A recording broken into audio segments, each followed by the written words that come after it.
ಯಮನಿಗೇಕೆ ಅಪಕೀರ್ತಿ ನರರು ಬಲು ಕರುಣಿಗಳೇ ಯಮನಿಗೇಕೆ ಅಪಕೀರ್ತಿ ನರರು ಬಲು ಕರುಣಿಗಳೇ ಮಮತೆಯೇನೋ ರೋಷದಿನೋ ಹಾಸ್ಯದಿನೋ ನಿಮಿಷ ನಿಮಿಷಮುಂ ಓರ್ವನ್ ಇನ್ನೋರ್ವನನು ತಿಕ್ಕಿ ಸಮಯಿಸುವನು ಆಯುವನು ಮಂಕುತಿಮ್ಮ ನಿಮಿಷ ನಿಮಿಷಮುಂ ಓರ್ವನ್ ಇನ್ನೋರ್ವನನು ತಿಕ್ಕಿ ಸಮಯಿಸುವನು ಆಯುವನು ಮಂಕುತಿಮ್ಮ.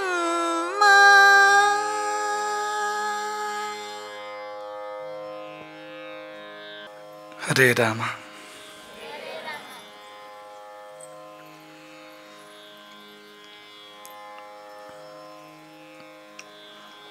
ಕರುಣ ರಸದ ಕೋಡಿ ವರಿವ ಕಟಾಕ್ಷದ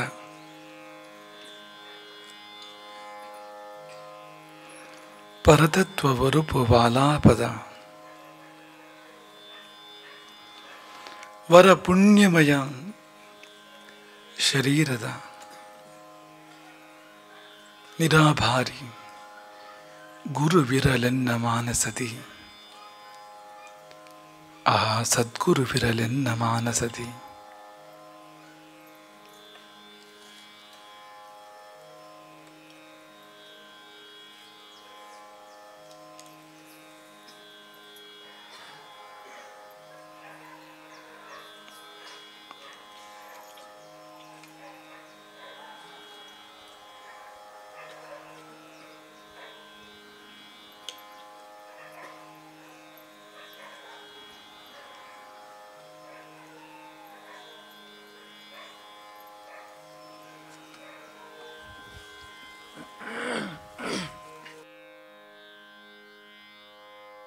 ಎಂದಿನಂತೆ ಕ್ಷಣಕಾಲ ಕಣ್ಮುಚ್ಚಿ ಭಗವಂತನನ್ನು ಭಾವಿಸೋಣ. ಸಾವು ಬದುಕಿನ ತತ್ವವನ್ನು ಆತ ನಮಗೆ ತೆರೆದು ತೋರಿಸಬೇಕು. ಸನ್ಮಾರ್ಗದಲ್ಲಿ ಬದುಕು ಸಾಗುವಂತೆ ನಮ್ಮನ್ನು ಪ್ರೇರಿಸಬೇಕು.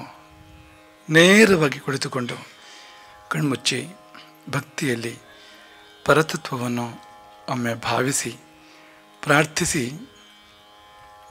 ಮತ್ತೆ ಮುಂದಿನ ಮಾತುಗಳು.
ನಿಮ್ಮ ಪ್ರತಿಕ್ರಿಯೆಗಾಗಿ ಈ ಸಮಯ. ನಿನ್ನೆ ಮೊನ್ನೆಯ ಪಾಠಗಳ ಪ್ರತಿಕ್ರಿಯೆಯನ್ನು ನೀಡಿ ನೀವೇನನ್ನು ಗ್ರಹಿಸಿದ್ರಿ, ಯಾವ ಅಂಶ ನಿಮಗೆ ತುಂಬ ಮನಸ್ಸಿಗೆ ಹೋಯಿತು ಬೇಗ ಬೇಗ ಹೇಳಬೇಕು. ಒಂದಕ್ಕಿಂತ ಹೆಚ್ಚು ಮೌತ್ ಪೀಸ್ಗಳನ್ನು ಕೊಡಿ. ಒಂದಕ್ಕಿಂತ ಹೆಚ್ಚು, ಈ ಕಡೆಗೊಂದು ಆ ಕಡೆಗೊಂದು.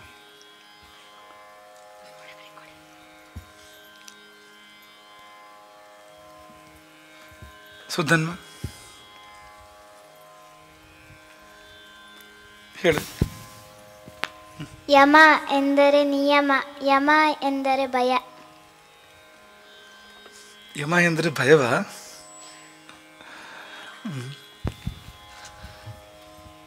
ದೇಹ ಇಲ್ಲದಿದ್ದರೂ ನಾನು ಇದ್ದೇನೆ. ತಂದೆ ತಾಯಿ ಮತ್ತು ಗುರು ಕಣ್ಣಿಗೆ ಕಾಣುವ ದೇವರು. ಪುಣ್ಯದ ಹಿಂದೆ ಫಲವಿದೆ. ಪುಣ್ಯಕ್ಕೂ ಫಲ ಇದೆ, ಪಾಪಕ್ಕೂ ಫಲ ಇದೆ. ಯಮನದು ಬೆಣ್ಣೆಯಂತಹ ಹೃದಯ. ಹಾ, ಕೊಡು, ಇಲ್ಲೇ ಕೊಡು, ಎರಡನೇ ಸಾಲ ಕೊಡು ಧ್ವನಿ. ಎಂತ ಅಂದರೆ ರಾವಣ ಕರ್ಕೊಬರಕ್ಕೆ ಸೀತೆಗೆ ಹೇಳಿರ್ತಾನೆ, 1 ವರ್ಷದೊಳಗೆ ನೀನನ್ನು ಒಪ್ಪಬೇಕು, ಇಲ್ಲಾಂದರೆ ನಿನಗೆ 1 ವರ್ಷ ಆದಮೇಲೆ ನಿನ್ನನ್ನು ಸಾಯಿಸ್ಬೇಕಾಗತ್ತೆ ಅಂತ ಹೇಳ್ತಾನೆ. ಅವನು ಯಾವಾಗಲೂ ಸಹಿತ ಬಂದು ಕೇಳ್ತಿರ್ತಾನೆ, ನೀ ನನ್ನ ಮದುವೆ ಆಗು, ನೀ ಬೇಕಾದ್ರೆ ನನಗೆ ಆರ್ಡ್ರ್ ಮಾಡ್ಬೋದು, ನಾನು ನಿನ್ನ ಮಾತನ್ನು ಕೇಳ್ತೀನಿ, ಆದರೆ ನೀ ನನ್ನ ಮದುವೆ ಆಗು. ಅಂದರೆ ಹೆಣ್ಮಕ್ಳಿಗೆ ತವ್ರ ಮನೆ ಅಂದರೆ ತುಂಬ ಇಷ್ಟ ಆಗಿರುತ್ತೆ. ಅದಕ್ಕೆ ಅವನು ಹೇಳ್ತಾನೆ, ನಾನು ಇಡೀ ಭೂಲೋಕವನ್ನೇ ಗೆದ್ದ ಆ ರಾಜ್ಯನೆಲ್ಲ ಜನಕಂಗೆ ಕೊಡ್ತೀನಿ ಅಂತ. ಅವಳು ಎಂತ ಅಂದ್ರೆ ಅವಳು ಒಪ್ಪೋದಿಲ್ಲ. ಅವಳು ಅದಕ್ಕೆ ಅವಳು ಅವನ ಮುಖವನ್ನು ಸಹಿತ ನೋಡದೆ ಒಂದು ಹುಲ್ಲು ಕಡ್ಡಿಯಿಂದ ಅವಳು ನೋಡ್ತಾಳೆ. ಸ್ವಲ್ಪ ಸಮಯದಂತ ಅವನಿಗೆ ಬೆನ್ನು ಹಾಕ್ಕೊಂಡು ಮಾತಾಡ್ತಾಳೆ. ಅಂತ ಅಂದರೆ ನೀನು ಹುಲ್ಲಿನ ಸಮಾನ ಅಂತ ಅದ್ರದ್ದು ಅರ್ಥ ಆಗಿರತ್ತೆ. ಈ ಪೂರ್ತಿ ಕಥೆನೇ ಹೇಳಿದೆ, ನೀನು ಚೆನ್ನಾಗಿ ಹೇಳಿದೆ. ಒಳ್ಳೆ ಹಠ ಬೇಕು, ನಚಿಕೇತನಂತರ ಕೆಟ್ಟ ಹಠವನ್ನು ಮಾಡಬಾರ್ದು. ಸರಿ ಇದೆ. ನಾವು ಹಠ ಮಾಡೋದಾದ್ರೆ ಒಳ್ಳೆ ಹಠ ಮಾಡಬೇಕು, ಒಳ್ಳೆದಕ್ಕೆ, ಕೆಟ್ಟದಕ್ಕೆ ಹಠ ಮಾಡಬಾರ್ದು. ಇಬ್ರಿಗೂ ಒಟ್ಟಿಗೆ ಬಂತಲ್ಲ, ಆ ಕಡೆ ಒಂದು, ಆ ಕಡೆಯಿಂದ ಒಂದು, ಈ ಕಡೆಯಿಂದ ಒಂದು, ಚೆನ್ನಾಗಿದೆ. ಯಮಲೋಕವು 86,000 ಯೋಜನ ದೂರದಲ್ಲಿದೆ. ಏನ್ ಕಡೆ ಕೊಡಿ, ಇಲ್ಲಿ ನಾವು ಯಾವಾಗಲೂ ಬಾಲ ಹಠ ಮಾಡಬೇಕು. ಬಾಲ ಹಠ ಮಾಡಬೇಕು, ಒಳ್ಳೇದಕ್ಕೆ ಮಾಡಬೇಕು. ಮನೆ ಮುಂದೆ ಮುಳ್ಳಿನ ಗಿಡ ಇದ್ರೆ ತುಂಬ ಜಗಳ ಆಗುತ್ತೆ. ಮನೆ ಹತ್ತಿರದಲ್ಲಿ ಮುಳ್ಳಿನ ಗಿಡಗಳಿದ್ರೆ ಮನೆ ಒಳಗೆ ಕಲಹಗಳು, ಅಭಿಪ್ರಾಯ ಭೇದಗಳು ಜಾಸ್ತಿ ಆಗತ್ತೆ ಅಂತ. ಮನೆಯ ಬಳಿ ಮುಳ್ಳಿನ ಗಿಡ ಇಡಬಾರದು. ಒಟ್ಟೊಟ್ಟಿಗೆ ಬರ್ತಾ ಇದೆಯಲ್ಲ ಅಂತ, ಎರಡು ಕಡೆಯಿಂದ ಅಂತ. ಯಮನ್ ಮನೆಯೆಲ್ಲ ವಜ್ರದಿಂದಲೇ ಆಗಿತ್ತು. ಯಾಕೆಂದರೆ ಸುಮಾರು ಜನ ಇದು ಯಮಲೋಕದ ಮೇಲೆ ಆಕ್ರಮಣ ಮಾಡ್ತಿದ್ರು. ರಾವಣನೂ ಆಕ್ರಮಣ ಮಾಡಿದ್ದ. ಅವನ ಅರಮನೆ ಅಲ್ಲಿ ಮೆಟ್ಲಿತ್ತಲ್ಲ, ಅದು ವಜ್ರದಿಂದ ಆಗಿತ್ತು. ಮೆಟ್ಲು ಸ್ಫಟಿಕದಿಂದ ನಿರ್ಮಾಣ ಮಾಡಿದ್ರು. ನಾವೆಲ್ಲ ಟೈಲ್ಸ್ ಹಾಕ್ತೀವಲ್ಲ, ಆ ಟೈಲ್ಸ್ ಏನಾಗ್ತಂದ್ರೆ ವಜ್ರ ಆಗಿತ್ತು. ಸರಿ ಸರಿ. ಸಾವಿನ ಬಳಿಕದ ಮುಂದಿನ ಯೋಚನೆ ನಮ್ಮ ಪೂರ್ವಜರ ಹಿರಿಮೆ. ಹಿಂದ್ಗಡೆ ಕೊಡು. ಯಾವುದೇ ಅಂದರೆ ಯಮ ನಚಿಕೇತನನ್ನ ತುಂಬ ಪ್ರಲೋಭನೆಗೆ ಒಳಪಡಿಸ್ತಾನೆ. ಆದರೂ ನಚಿಕೇತ ತನ್ನ ಸ್ಥೈರ್ಯವನ್ನು ಬಿಡೋದಿಲ್ಲ. ಅವನು ಇದಕ್ಕಿಂತ ದೊಡ್ಡ ವರ ಯಾವುದೂ ಇಲ್ಲ, ಅದೇ ಬೇಕು ಅಂತ ಹೇಳ್ತಾನೆ. ಅಂದರೆ ಯಾವುದೇ ಒಂದು ತತ್ವವನ್ನು ವಿವರಿಸಬೇಕಾದ್ರೂ ಅಲ್ಲಿ ಆಸ್ಥೆಯ ಅಥವಾ ಶ್ರದ್ಧೆಯ ಪರೀಕ್ಷೆ ಇರ್ತದೆ. ಅದನ್ನು ದಾಟಿ ಅದರಲ್ಲಿ ಅರ್ಹತೆ ಇದೆಯಾ ಇಲ್ವಾ ಅಂತ ನಾವು ಕಂಡ್ಕೋಬೇಕಾಗ್ತದೆ. ಸರಿ. ಯಮ ಕರ್ತವ್ಯದ ವಿಷಯದಲ್ಲಿ ಅಥವಾ ಅಂದರೆ ಪಾಪದ ವಿಷಯದಲ್ಲಿ ಮಾತ್ರ ಕಠೋರ, ಉಳಿದಂತೆ ಅವನು ಸೌಮ್ಯ ಹೃದಯ. ಸರಿ ಇದೆ, ಸರಿ ಇದೆ. ಮುಂದ್ಗಡೆ ಕೊಡು, ಅಲ್ಲೇ ಮುಂದ್ಗಡೆ ಕೊಡು. ಪಾಪ ಎಂದರೆ ಆತ್ಮಕ್ಕೆ ಅಂಟಿರುವ ಒಂದು ಕಲೆ. ಸರಿ ಇದೆ.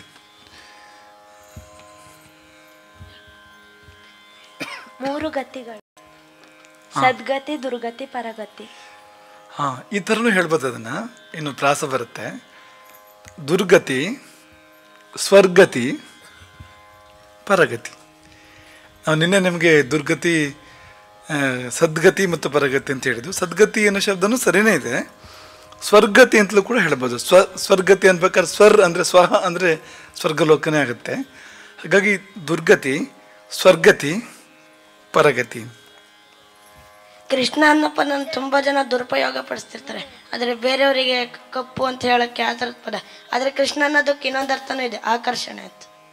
ಅದನ್ನು ಬಳಸ್ಬೇಕು. ಸರಿ ಇದೆ. ಕೃಷ್ಣ ಅಂದರೆ ಕಪ್ಪು ಅಂತಲೇ ಅರ್ಥ ಇದೆ.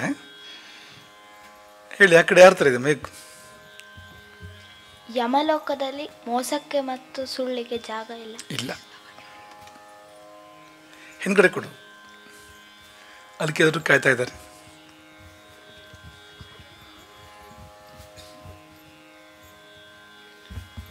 ಬಿಸಿಲು ಅಂದ್ರೆ ಶುಭ. ಎಲ್ಲ ಬಿಸಿಲು ಅಲ್ಲ. ಕಂಪ್ಯೂಟರ್ ಲೆಕ್ಕ ತಪ್ಪೋದು, ಆದರೆ ಚಿತ್ರಗುಪ್ತ ಲೆಕ್ಕ ತಪ್ಪಲ್ಲ. ಮತ್ತೆ ಬೇರೆ ಆಗದಂತೆ ಪರಮತತ್ವನ ಸೇರದೆ ಮುಕ್ತಿ ಮಾರ್ಗ. ಸರಿಯಾದ ಬಿಂದು, ಸರಿಯಾದ ವಿಷಯ ಕ್ಯಾಚ್ ಮಾಡಿದೆ ನೀನು. ನರಕದ ಹಿಂದೆ ಕನಿಕರ ಇದೆ. ಓ, ಸರಿಯಾದ ವಿಷಯ. ಪಾಠ ಕೇಳಬೇಕಾದ್ರೆ ನೆಟ್ಟು ಕುತ್ಕೋಬೇಕು, ಇಲ್ಲಾಂದ್ರೆ ಸದ್ವಿಚಾರಗಳು ಒಳಗಿಳಿಯಲ್ಲ. ಮೊದಲು ಬೇಕಾಗತ್ತೆ ಈ ವಿಷಯ. ಇನ್ನೊಂದು ಆ ಕಡೆಯಿಂದ ಮೆಸೇಜ್ ಬರೋಕ್ಕೆ ಶುರು ಆಗುತ್ತೆ. ಈಗಾಗಲೇ ಒಂದ್ಸರಿ ಮೆಸೇಜ್ ಬಂದಿದೆ, ಮತ್ತೆ ಬರೋದಕ್ಕಿಂತ ಮೊದಲು ನೀವು ಸರಿ ಕೂತ್ಕೊಳ್ಳಿ ಎಲ್ಲರೂ ಕೂಡ. ಎಷ್ಟೇ ಹಣ ನೀಡಿದರೂ ಮನುಷ್ಯನ ತೃಪ್ತಿಪಡಿಸಲು ಸಾಧ್ಯವಿಲ್ಲ. ಏನೇ ಶುಭ ಆಗ್ಬೇಕಂತಿದ್ರು ನಮ್ಮ ಮುಂದೆ ಪುಣ್ಯ ಇರಬೇಕು. ಪುಣ್ಯದಿಂದಲೇ ಸುಖ ಶುಭ, ಪಾಪದಿಂದ ದುಃಖ. ಯಮಭವನವನ್ನು ವಿಶ್ವಕರ್ಮ ಕಟ್ಟಿದ್ದ. ಹೇಗೆ ಕಟ್ಟಿದ್ದ? ವಜ್ರದಿಂದ, ತನ್ನ ತಪಸ್ಸಿನಿಂದ. ತಪಸ್ಸು ಮಾಡಿ ಕಟ್ಟಿದ್ದ. ಈಗ ಯಾರಾದರೂ ಬೇಜಾರದಲ್ಲಿದ್ರೆ ಅದ್ರ ಹಿಂದೆ ಪಾಪ ಇದೆ ಅಂತ ಅರ್ಥ. ಎಲ್ಲ ನೋವುಗಳ ಹಿಂದೆ, ದುಃಖಗಳ ಹಿಂದೆ ಒಂದಲ್ಲ ಒಂದು ಪಾಪ ಇದ್ದೇ ಇರುತ್ತೆ. ಒಬ್ಬ ಮನುಷ್ಯ ಕಷ್ಟಪಡ್ತಿದ್ರೆ ಅವನಿಗೆ ಒಂದು ಪಾಪ ಇದೆ ಅಂತ. ಏನಿದು? ಆ ಕಡೆಯಿಂದ ಈ ಕಡೆಯಿಂದ ಒಟ್ಟೊಟ್ಟಿಗೆ ಬರ್ತಾ ಇದೆ, ಅದೇ ವಿಷಯ. ಕ್ಷಣಭಂಗುರ ಕಾಲವೆನ್ನುವಂಥದ್ದು. ನಾನು ಎನ್ನುವುದು ವ್ಯಕ್ತಿತ್ವದ ಸಾರ.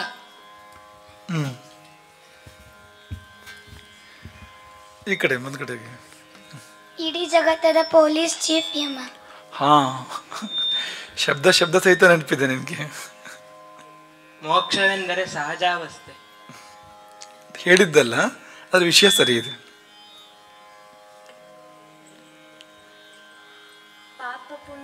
ನಾವು ಮಾಡಿದ ಪಾಪ ಪುಣ್ಯಗಳು ನಮ್ಮ ಆತ್ಮದಲ್ಲಿ ಒಂದು ಬಿಂದುವನ್ನ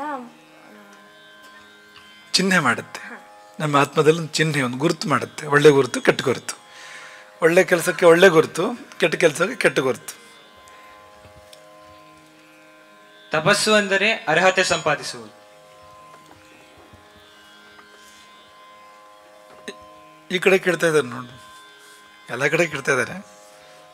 ನಾವು ಮಾಡಿದ ಪಾಪವನ್ನು ಕಳೆಯಲು ಗಂಗಾ ಸ್ನಾನ ಅಥವಾ ಯಜ್ಞವನ್ನು ಮಾಡಬಹುದು. ತುಂಬ ಇದೆ. ಗಂಗಾ ಸ್ನಾನ ತುಂಬ ಪ್ರಧಾನವಾಗಿರುವಂಥದ್ದು. ಶಂಕರಾಚಾರ್ಯರು ಭಜಗೋವಿಂದಮ್ಮಲ್ಲಿ ಹೇಳ್ತಾರೆ, ನೀವು ಕೇಳಿದಿರಲ್ವಾ? ಗಂಗಾ ಜಲಲವ ಮುಂದಕ್ಕೆ ಮತ್ತು ಮುಂದಕ್ಕೆ ಅಲ್ಲಿದ್ದ ನೋಡಿ. ಯಮನ ಜೊತೆ ಚರ್ಚೆ ಬರಲ್ಲ ಅಂತ. ಯಮನ ಜೊತೆ ಚರ್ಚೆ ಬರಲ್ಲ ಅಂತ ಯಾವಾಗ?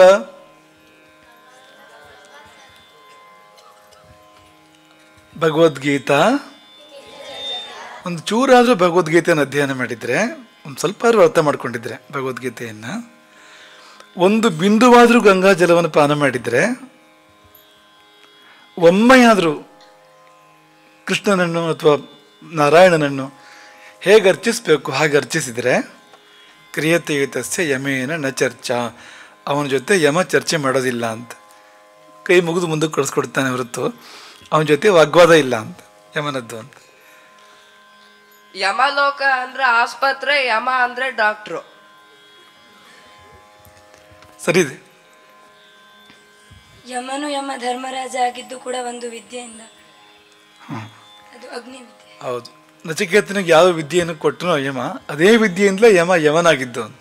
ಯಮನ ಊರಿಗೆ ಹೋಗಲು 1 ವರ್ಷ ಬೇಕಾಗುತ್ತದೆ. ಹೌದು, ಸತ್ತ ಬಳಿಕ ಜೀವ ಯಮನ ಅರಮನೆಯನ್ನು ತಲುಪೋದಕ್ಕೆ 1 ವರ್ಷ ಬೇಕಾಗತ್ತೆ. ಯಮನ ಭೂಮಿ ಅದು ರತ್ನ ಭೂಮಿ. ನಾವು ಹಠ ಮಾಡ್ಬೇಕು, ಯಾರಿಕಂದ್ರೆ ವಿದ್ಯೆ ಮತ್ತೆ ಜ್ಞಾನಕ್ಕೋಸ್ಕರ. 3ನೇ ಸಾರಿ ಬಂದಿದೆ, ಏನೋ ಒಂದು ಒಳ್ಳೇದಾಗ ತರ ಕಾಣ್ತಾ ಇದೆ ಗುರುಕುಲಕ್ಕೆ. ಯಮನು ಒಬ್ಬ ದೇವತೆ. ನಾವು ದೇವರಿಂದ ಹುಟ್ಟಿದ್ದು ಮತ್ತೆ ದೇವರ ತನಕ ಸೇರುವ ಮಧ್ಯದ ಜೀವನವೇ ಜೀವಯಾನ. ಸರಿ ಇದೆ, ನಾನು ನಿನ್ನೆ ಪ್ರಸ್ತಾಪ ಮಾಡಿದ ವಿಷಯ ಅಲ್ಲ, ನಿನ್ನೆ ಮನೆಯವ್ರ ವಿಷಯ ಸರಿ ಇದೆ. ಇನ್ಯಾವುದೋ ಪಾಠದಲ್ಲಿ ಕೇಳ್ಕೊಂಡಿರ್ತೀರಿ. ಯಮ ನಮ್ಮ ಪಾಪವನ್ನು ತೊಳೆಯುತ್ತಾನೆ. ಎಲ್ಲ ಕೂಡ ಇಲ್ಲಿ ಹಿಂಗಡಿಗಾರ ಕಾಯ್ತಿದಾರೆ ನೋಡು.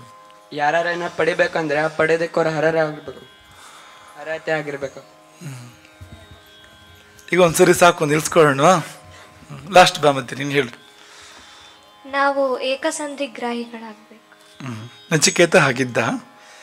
ಒಂದೇ ಸಾರಿ ಯಮ ಹೇಳಿಕೊಟ್ಟಿದ್ದನ್ನು ಅವನು ಎಲ್ಲವನ್ನೂ ಹಾಗಾಗಿ ತಿರುಗಿ ಯಮನಿಗೆ ಅಲ್ಲೇ ಒಪ್ಪಿಸ್ತಾನೆ. ಆಗಲೇ ತುಂಬ ಸಂಕೀರ್ಣವಾಗಿ ತುಂಬ ಕಾಂಪ್ಲಿಕೇಟೆಡ್ ಆಗಿರೋದನ್ನು ಕೂಡ ಆಗಿಂದಾಗ ಅದನ್ನು ಯಮನಿಗೆ ಒಪ್ಪಿಸಿದಾಗ ಸಂತೋಷವಾಗಿ ರತ್ನ ಮಾಲಿಕೆಯನ್ನು ಕೊಟ್ಟ ಯಮ.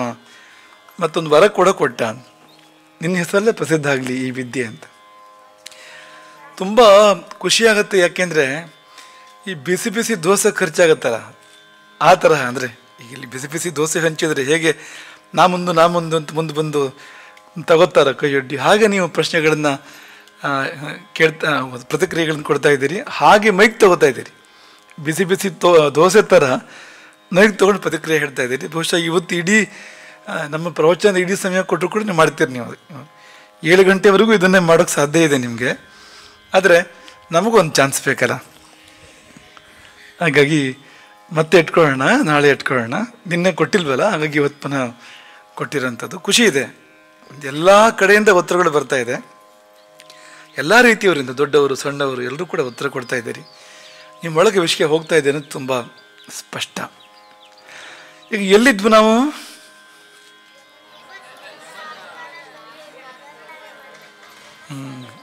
ಯಮನ ಸಭೆಯಲ್ಲಿದ್ದುವು ಅಂತ.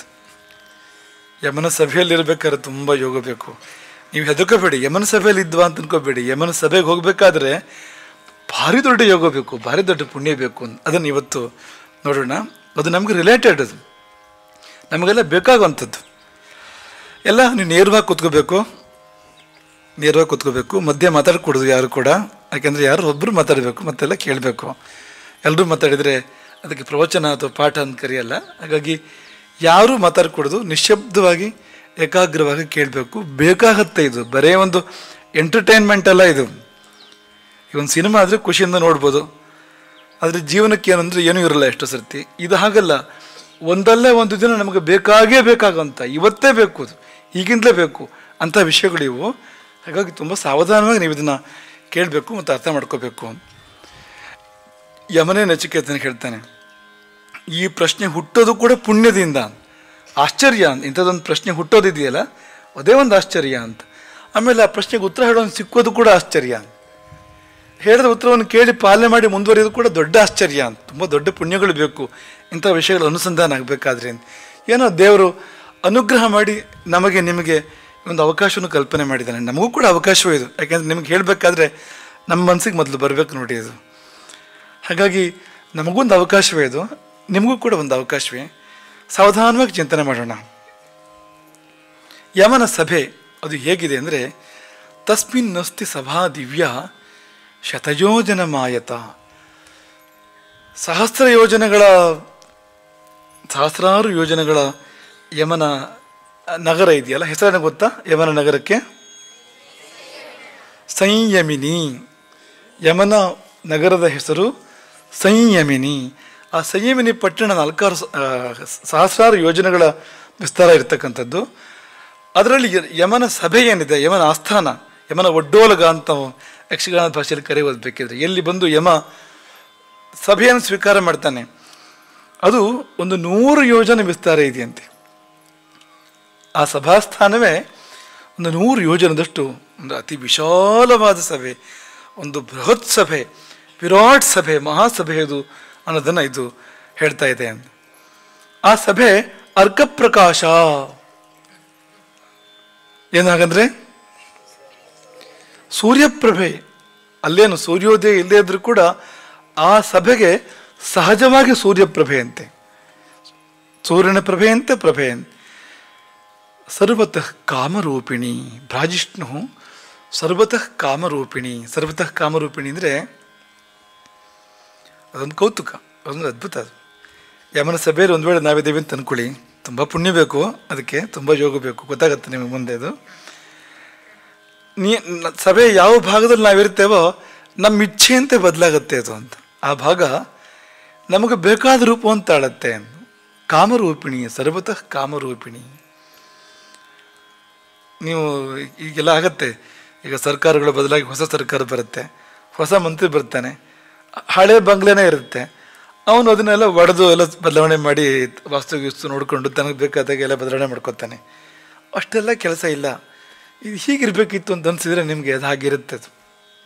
ಹಾಗಾಗಿ ಅಂಥ ಅದ್ಭುತಮಯವಾಗಿರತಕ್ಕಂಥ ಸಭೆ ಅದು, ಕಾಮರೂಪಿಣಿಯಾಗಿರುವಂಥ ಸರ್ವತಃ ಕಾಮರೂಪಿಣಿ ಸಭೆ. ಸಾಧ್ಯಂತವಾಗಿ ಎಲ್ಲಿಂದ ಎಲ್ಲಿಗೆ ಹೋದರೂ ಕೂಡ ಆ ಸಭಾಸದರ ಇಚ್ಛಾನುಸಾರವಾಗಿ ರೂಪ ಪರಿವರ್ತನೆಯನ್ನು ಹೊಂದತಕ್ಕಂಥ ಅದ್ಭುತತೆ ಆ ಸಭೆಗಿದೆ. ನಾತಿ ಶೀತ, ಅತಿ ಶೀತ ಅಲ್ಲ ಆ ಸಭೆ. ಹಾಗೆ ನಚಾತ್ಯುಷ್ಣ, ಏನಾಗಂದ್ರೆ ತುಂಬ ತಂಪಲ್ಲ, ತುಂಬ ಬಿಸಿ ಅಲ್ಲ. ತಂಪು ಸುಖ, ಆದರೆ ಅತಿ ತಂಪು ನಮಗೆ ನೆಗಡಿ ಆಗುತ್ತೆ, ಜ್ವರ ಬರುತ್ತೆ, ಅಸ್ತಮ ಬರ್ಬೋದು, ಮತ್ತು ಮುಂದುವರೆದರೆ ಇನ್ನೂ ಮುಂದುವರೆದರೆ ಅಷ್ಟೇ ತಣ್ಣಗಾಗ್ತಾನೆ ಮನುಷ್ಯ ಅಂತ, ಮತ್ತೆ ಬಿಸಿಯಾಗೋದಿಲ್ಲ ಅಂತ. ಹಾಗೆ ಕೂಡ ಆಗ್ಬೋದು. ಹಾಗೆ ಬಿಸಿಯೂ ಕೂಡ ಬೆಚ್ಚಗಿದ್ರೆ ತುಂಬ ಇಷ್ಟ ಆಗತ್ತಲ್ವಾ, ಖುಷಿ ಆಗತ್ತೆ ಬೆಚ್ಚಗಿದ್ರೆ. ಆದರೆ ಹೆಚ್ಚಾಗ್ತಾ ಹೋದ್ರೆ ಅದು, ಈಗ ದೆಹಲಿ ನೋಡಿ 50 ಡಿಗ್ರಿ ಇದೆ ಅಂತೆ ದೆಹಲಿ. ಈಗ 50 ಡಿಗ್ರಿ, ಇಲ್ಲಿಗಿಂತ ಒಂದು 15 ಡಿಗ್ರಿ ಜಾಸ್ತಿ ಇದೆ.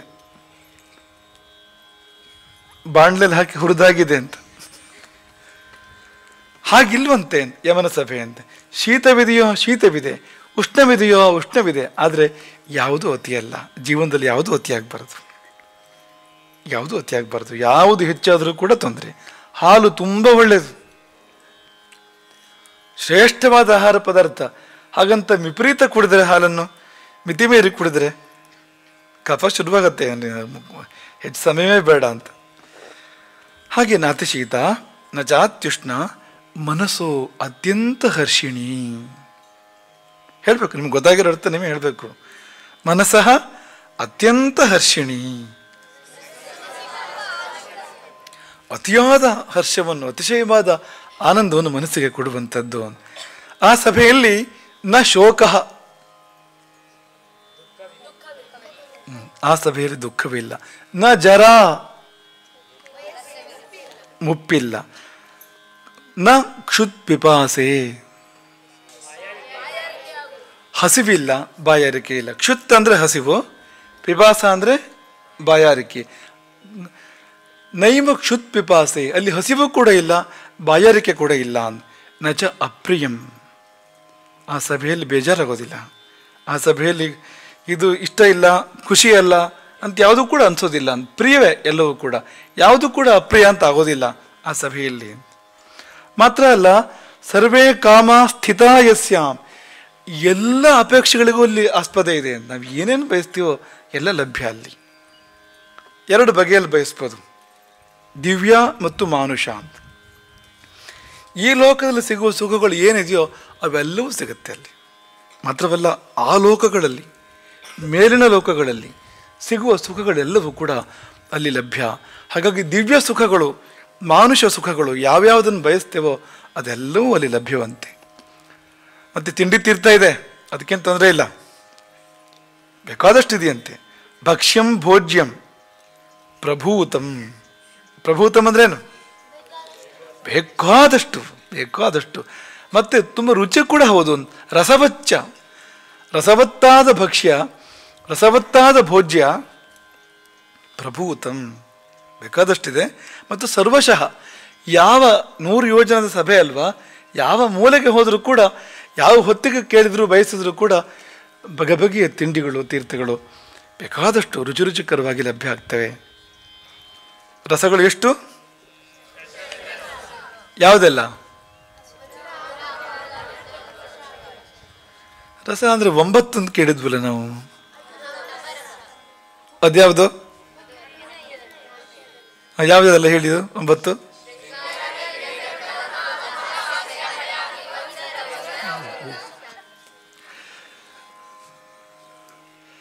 ಭಯಾನಕ ಅಲ್ಲ, ತುಂಬ ಖುಷಿ ಆಗ್ತಾ ಇದೆ ಅಂತ ಕೇಳಿದ್ರಿ ಅಂತ. ಷಡ್ರಸಗಳು ಮತ್ತು ನವರಸಗಳು. ಷಡ್ರಸಗಳು ಊಟದಲ್ಲಿರುವಂಥದ್ದು, ನವರಸಗಳು ಅಂತರಂಗಕ್ಕೆ ಉಂಟಾಗುವಂಥದ್ದು, ಇಲ್ಲಿ ಉಂಟಾಗುವಂಥದ್ದು. ಈಗ ಭಯ ಅಥವಾ ವೀರ ರೌದ್ರ ಎಲ್ಲ ಇಲ್ಲಿ ಅನುಭೂತಿಗೆ ಬರತಕ್ಕಂಥದ್ದು. ಅಂಥ ಆ ರಸಗಳ ಪೈಕಿಯಲ್ಲಿ ಷಡ್ರಸಗಳ ವಿಷಯ ಇಲ್ಲಿ ಮಾತಾಡ್ತಾ ಇರ್ತಕ್ಕಂಥದ್ದು ಬೇಕಾದಷ್ಟು. ರಸವಂತೆ ಚ ತೋಯಾನಿ, ನೀರು ತುಂಬ ರುಚಿಯಂತೆ. ಅಲ್ಲಿ ಯಮಲೋಕದ ನೀರು ಕೂಡ ತುಂಬ ರುಚಿಯಂತೆ. ಶೀತಾನ್ ಉಷ್ಣಾನು ಚೈವಿಹಿ, ನಿಮಗೆ ತಣ್ಣೀರು ಬೇಕಾದ್ರೆ ತಣ್ಣೀರು, ಬಿಸಿ ನೀರು ಬೇಕಾದರೆ ಬಿಸಿ ನೀರು. ಒಳ್ಳೆ ರುಚಿಯಾದ ಬಿಸಿ ನೀರು, ರುಚಿಯಾದ ತಣ್ಣೀರು. ಬಿಸಿ ನೀರು ರುಚಿ ಇರೋದಿಲ್ಲ ಸಾಮಾನ್ಯವಾಗಿ, ಆದರೆ ಇಲ್ಲಿ ಅದು ಕೂಡ ಹಾಗೆ ಉಂಟಂತೆ. ರಸವಂತೆ ಚ ತೋಯಾನಿ. ಹಾಗೆ ಅಲ್ಲಿ ಕಿವಿಗೆ ಹಿತವಾದ ಶಬ್ದಗಳು ಕೇಳಿ ಬರ್ತವೆ, ಕಣ್ಣಿಗೆ ಹಿತವಾದ ದೃಶ್ಯಗಳು ಗೋಚರಿಸ್ತವೆ, ಮೂಗಿಗೆ ಪವಿತ್ರವಾದ ಪರಿಮಳ ಬರ್ತದೆ. ಅಲ್ಲಿ ಎಲ್ಲ ಪುಣ್ಯಾಹ ಶಬ್ದಸ್ಪರ್ಶ ರೂಪರಸಗಂಧಗಳು. ಗೊತ್ತಲ್ಲ ನಿಮಗದು? ಶಬ್ದ ಎಲ್ಲಿಂದ ಶಬ್ದ ಗ್ರಹಣ ಮಾಡ್ತೀವಿ ನಾವು? ಕಿವಿಯಿಂದ. ಸ್ಪರ್ಶ ರೂಪ, ರಸ ಗಂಧ. ಎಲ್ಲಿಯಾದರೂ ಬೈ ಮಿಸ್ಟೇಕ್ ಕಿವಿಯಿಂದ ಗಂಧ ಗ್ರಹಣ ಮಾಡೋದಿಲ್ಲ ಅಲ್ವ ನೀವು? ಕಿವಿಗೆ ಪರಿಮಳ ಬರುತ್ತಾ ಇದಾರ ನಿಮಗೆ? ನಾಲಿಗೆಯಿಂದ ಸ್ಪರ್ಶ ಮಾಡ್ತೀರಾ? ಇಲ್ವಾ? ಮಾಡಲ್ವಾ? ನಾಲಿಗೆ ಸ್ಪರ್ಶ ಗೊತ್ತಾಗಲ್ವಾ? ಗೊತ್ತಾಗತ್ತೆ ನಾಲಿಗೆಗೆ. ಆದರೆ ರಸನೇಂದ್ರಿಯ ಅಲ್ಲ, ಅಲ್ಲೂ ಕೂಡ ಸ್ಪರ್ಶೇಂದ್ರಿಯ ಇದೆ. ಸ್ಪರ್ಶೇಂದ್ರಿಯ ಹೇಗೆ ಅಂದರೆ ಇಡೀ ಶರೀರ ವ್ಯಾಪಿ ಅದು. ಕಣ್ಣು ಇಲ್ಲಿ ಮಾತ್ರ, ಕಿವಿ ಇಲ್ಲಿ ಮಾತ್ರ ಅಲ್ವಾ, ಮೂಗು ಇಲ್ಲಿ ಮಾತ್ರ. ಅದ್ರ ಸ್ಪರ್ಶ ಹಾಗಲ್ಲ ನೋಡಿ. ಚರ್ಮ ಇದ್ದಲ್ಲೆಲ್ಲ ಸ್ಪರ್ಶ ಇದೆ, ನಾಲಿಗೆಯಲ್ಲಿ ಚರ್ಮ ಇಲ್ವಾ, ಅಲ್ಲೂ ಕೂಡ ಸ್ಪರ್ಶ ಇದೆ. ಬಿಸಿ, ತಣ್ಣಗೆ, ಒರಟು, ಮೃದು ಗೊತ್ತಾಗತ್ತಲ್ವಾ? ಚಕ್ಲಿ ಉದಾಹರಣೆಗೆ, ಚಕ್ಲಿ ಹೇಗಿರುತ್ತೆ? ಒರಟಾಗಿರುತ್ತಾ? ಕರಗಲ್ವಾ ಬಾಯ್ಲಿಟ್ಟು ಕೂಡಲೇ? ಇಲ್ವಾ? ಬೆಣ್ಣೆ ಹಾಕಿ ಮಾಡಬೇಕು, ಕರಗುತ್ತೆ ಆಗ ಬಾಯ್ಲಿಟ್ಟಾಗ. ಬೆಣ್ಣೆ ಹಾಕಿ ಮಾಡ್ಕೊಡಕ್ಕೆ ಹೇಳ್ತೀನಿ ನಿಮಗೆ ಚಕ್ಲಿನ. ಆಗ ಚಕ್ಲಿ ಕೂಡ ಮೃದು ಸ್ಪರ್ಶ ಅಂತ ಹೇಳಕ್ಕೆ ಶುರು ಮಾಡ್ತೀರಿ ನೀವು.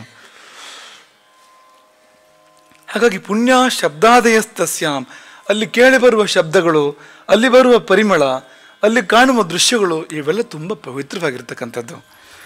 ನಿತ್ಯಂ ಕಾಮಫಲದ್ರುಮಾಹ, ಅಲ್ಲಿ ಮರಗಿಡಗಳಿದೆಯಂತೆ. ಯಮಲೋಕದಲ್ಲಿ ಕೂಡ ಮರಗಿಡಗಳಿದೆಯಂತೆ. ಆದರೆ ಆ ಮರಗಿಡಗಳಲ್ಲಿ ಬಿಡುವ ಹಣ್ಣು ಯಾವುದು ಗೊತ್ತಾ? ನಿಮ್ಮ ಅಪೇಕ್ಷೆಗಳು ಅಂತ. ನೀವೇನು ಬಯಸ್ತೀರೋ ಅದನ್ನು ಕೊಡುತ್ತೆ ಆ ಮರಗಿಡಗಳು. ಹೇಗಿವೆ ಅಂದರೆ ನಾವು ಬಯಸಿದ್ನೆಲ್ಲ ಕೊಡುತ್ತೆ ಅಂತ. ಎಷ್ಟು ಚೆನ್ನಾಗಿದೆ ಯಮನ ಸಭಾಸ್ಥಾನ ಅಂತ. ಆಮೇಲೆ ಅಸಂಬಾಧಾಚ ಸಹ ತಾರ್ಕ್ಷ್ಯ, ಆ ಸಭೆ ತುಂಬ ವಿಸ್ತಾರವಾಗಿದೆ ಅಂತ, ಎಲ್ಲೂ ಇಕ್ಕಟ್ಟಿಲ್ಲ ಅಂತ. ಸಂವಾದ ಅಂದರೆ ಇಕ್ಕಟ್ಟು, ಒತ್ತಡ. ನೀವು ಮೇಲೆ ಕೂತಿದ್ರಲ್ಲ ಮೊದಲನೇ ದಿನ ಪ್ರವಚನ ಆದಾಗ, ಅದು ಸಂವಾದ. ಅದು ಇದು ಅಸಂವಾದ. ಆರಾಮವಾಗಿ ಬೇಕಾದಷ್ಟು ಸ್ಥಳ ಇದೆ ಅಲ್ವಾ, ಕುತ್ಕೋಬೋದು, ನೀವು ಮಲ್ಕೋಬೋದು. ಬೇಕಾದರೆ ಮಲ್ಕೋಬೇಕಾಗಿಲ್ಲ. ಈಗ ಕಾರ್ಯಕ್ರಮ ಮುಗಿಯೋರಿಗೆ ಆ ಯೋಚನೆ ಮಾಡಬೇಡಿ, ಮಲ್ಗೋ ಸಮಯ ಬರೋರಿಗೆ ಆ ಯೋಚನೆ ಮಾಡಬೇಡಿ. ಹಾಗೆ ವಿಶಾಲವಾಗಿರ್ತಕ್ಕಂಥ ಸ್ಥಳಾವಕಾಶ, ರಮ್ಯ, ತುಂಬ ಸೊಗಸಾಗಿದೆ. ಕಾಮಾಗಮ ಸಭಾ ಅಂತಂದರೆ ಅಲ್ಲಿ ಹೋಗೋಕ್ಕೆ ಇಷ್ಟ ಆಗತ್ತೆ. ಆ ಸಭೆ ಇಷ್ಟೆಲ್ಲ ಇದ್ರೆ ಇಷ್ಟ ಆಗಲ್ವ ಮತ್ತೆ? ಕಾಮಾಗಮ ಸಭಾ ಅಂತ ಹಾಗಿದೆಯಂತೆ ಅದು ಅಂತ. ಇಷ್ಟೆಲ್ಲ ಆಗೋಕ್ಕೆ ಏನು ಕಾರಣ ಅಂದರೆ ದೀರ್ಘಕಾಲಂ ತಪಸ್ತಪ್ತ್ವ ನಿರ್ಮಿತ ವಿಶ್ವಕರ್ಮಣ. ವಿಶ್ವಕರ್ಮ ಕ್ಷಣ ಮಾತ್ರದಲ್ಲಿ ಏನು ಬೇಕಾದ್ರೂ ನಿರ್ಮಾಣ ಮಾಡಬಲ್ಲ, ದೇವಶಿಲ್ಪಿ ಅವನು. ಅವನು ಸಂಕಲ್ಪ ಸಾಕು ಅಂತ ಅಂಥವನು. ಆದರೆ ಅವನು ಕೂಡ ದೀರ್ಘಕಾಲ ತಪಸ್ಸು ಮಾಡಿ ಆ ತಪಸ್ಸಿನ ಪುಣ್ಯದ ಫಲವಾಗಿ ಯಮಲೋಕವನ್ನು, ಯಮಸಭೆಯನ್ನು ನಿರ್ಮಾಣ ಮಾಡಿದ್ದಾನಂತೆ. ಹಾಗಾಗಿ ಅದಷ್ಟು ಮನೋಜ್ಞವಾಗಿದೆ ಆ ಸಭೆಯನ್ನು. ಈಗ ಯಮನ ಸಭೆಯಲ್ಲಿ ಯಾರೆಲ್ಲ ಇರ್ತಾರೆ, ಯಾರು ಅರ್ಹರು ಯಮಸಭೆಯಲ್ಲಿ ಇರೋದಕ್ಕೆ. ಮುಖ್ಯವಾದ ಸಭಾಸದರು ಯಾರು ಅನ್ನೋದನ್ನು ಹೇಳ್ತಾರೆ. ತಾಂ ಉಗ್ರ ತಪಸ್ಸೋ ಯಾಂತಿ, ತಪಸ್ವಿಗಳು ಆ ಸಭೆಗೆ ಹೋಗ್ಲಿಕ್ಕೆ ಅರ್ಹರು. ಸಾಧಾರಣ ತಪಸ್ವಿಗಳಲ್ಲ, ಉಗ್ರ ತಪಸ್ವಿಗಳು, ತೀವ್ರವಾದ ತಪಸ್ಸನ್ನು ಆಚರಿಸಿರ್ತಕ್ಕಂಥವ್ರು ಮಾತ್ರ ಆ ಸಭೆಗೆ ಹೋಗ್ಲಿಕ್ಕೆ ಅರ್ಹರಾಗ್ತಾರೆ. ಮತ್ತಾರು ಅಂದರೆ ಸುವ್ರತಾಹ, ವ್ರತಗಳನ್ನು ಚೆನ್ನಾಗಿ ಆಚರಣೆ ಮಾಡಿರ್ತಕ್ಕಂಥವ್ರು. ಬೇರೆ ಬೇರೆ ವ್ರತಗಳಿದೆ ಅಲ್ವಾ, ನಾನಾ ರೀತಿಯ ವ್ರತಗಳಿದೆ. ವ್ರತ ಅಂದರೆ ನಿಯಮಗಳು, ನಮಗೆ ನಾವೇ ಹಾಕ್ಕೊಳ್ತಕ್ಕಂಥ ನಿಯಮಗಳು. ಭಾವಿ ಶುಭಕ್ಕಾಗಿ ನಮಗೆ ನಾವೇ ಹಾಕ್ಕೊಳ್ಳುವಂಥ ನಿಯಮಗಳು ಏನಿದೆಯೋ ಅದಕ್ಕೆ ವ್ರತ ಅಂತ ಹೆಸರು. ಆ ವ್ರತಗಳನ್ನು ತುಂಬ ಚೆನ್ನಾಗಿ ಆಚರಣೆ ಮಾಡಿರ್ತಕ್ಕಂಥವ್ರು, ಅವರಿಗಲ್ಲಿ ಪ್ರವೇಶ ಇದೆ. ಸತ್ಯವಾದಿನಃ, ಈ ಲೋಕದಲ್ಲಿ ಯಾರು ಸುಳ್ಳು ಹೇಳಿಲ್ಲ, ಯಾರು ಸತ್ಯವನ್ನೇ ಮಾತಾಡಿದ್ದಾರೆ, ಅವರಿಗೆ ಎಲ್ಲಿ ಪ್ರವೇಶ ಇದೆಯಂತೆ. ನೋಡಿ ನೀವೊಂದು ಪ್ರಯತ್ನ ಮಾಡ್ಬೋದು. ನೀವು ಉಗ್ರ ತಪಸ್ಸಹ ಅಂದರೆ ನಿಮ್ಗೆ ಸ್ವಲ್ಪ ಅನುಮಾನ ಆಯಿತೋ ಏನೋ. ಸುವ್ರತಾಹ ಅಂದರೆ ನೀವು ಪ್ರಯತ್ನ ಮಾಡ್ಬೋದು. ನೀವು ಕೂಡ ವ್ರತಗಳನ್ನು ಆಚರಣೆ ಮಾಡ್ಬೋದು. ಗುರು ಹಿರಿಯರಿಂದ ಕೇಳಿಕೊಂಡು ಒಳ್ಳೆಯ ವ್ರತಗಳನ್ನು ಆಚರಣೆ ಮಾಡ್ಬೋದು. ಅದು ಕೂಡ ಯಮನ ಸಭೆಗೆ ಪ್ರವೇಶವನ್ನು ಕೊಡುತ್ತೆ. ಅದಕ್ಕಿಂತ ಹೆಚ್ಚು ಸತ್ಯವಾದಿನಃ, ಸುಳ್ಳಾಡದವರು, ಸತ್ಯವನ್ನೇ ಮಾತಾಡ್ತಕ್ಕಂಥವ್ರು, ಅವರಿಗೆಲ್ಲಿ ಪ್ರವೇಶ ಇದೆ. ಶಾಂತಾಹ, ಶಾಂತರಾದವರು, ಗಲಾಟೆ ಮಾಡೋರಲ್ಲ.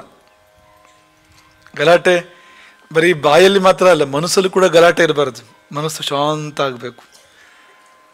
ತರಂಗವಿಲ್ಲದ ಸಮುದ್ರದಂತೆ,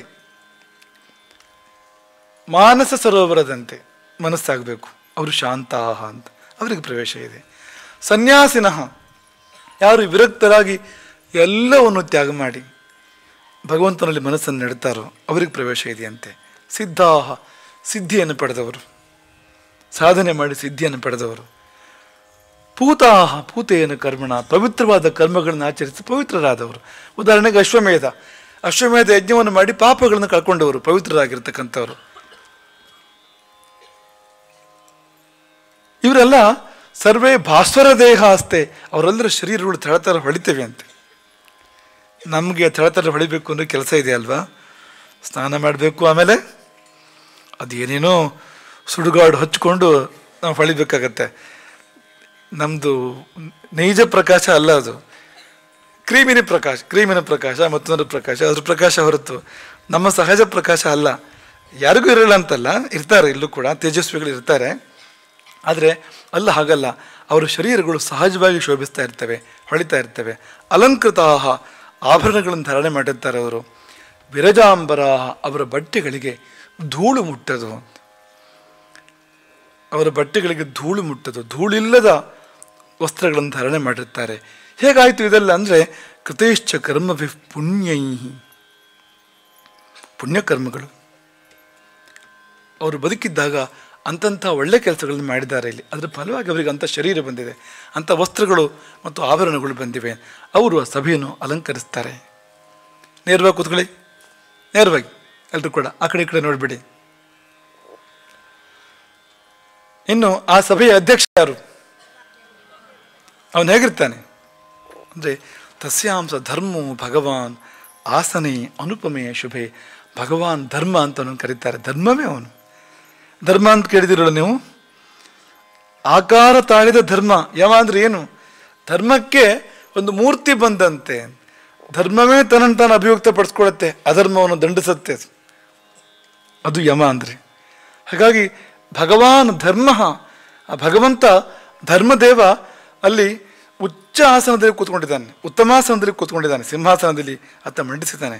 ಆಸನ ಅನುಪಮವಾಗಿದೆಯಂತೆ, ಅದಕ್ಕೆ ಹೋಲಿಕೆ ಕೊಡೋ ಹಾಗಿಲ್ಲ, ಇನ್ಯಾವುದೋ ಕುರ್ಚಿಯನ್ನು ಹೋಲಿಕೆ ಮಾಡೋ ಹಾಗಿಲ್ಲ ಅದಕ್ಕೆ, ಆ ಒಂದು ಸಿಂಹಾಸನಕ್ಕೆ.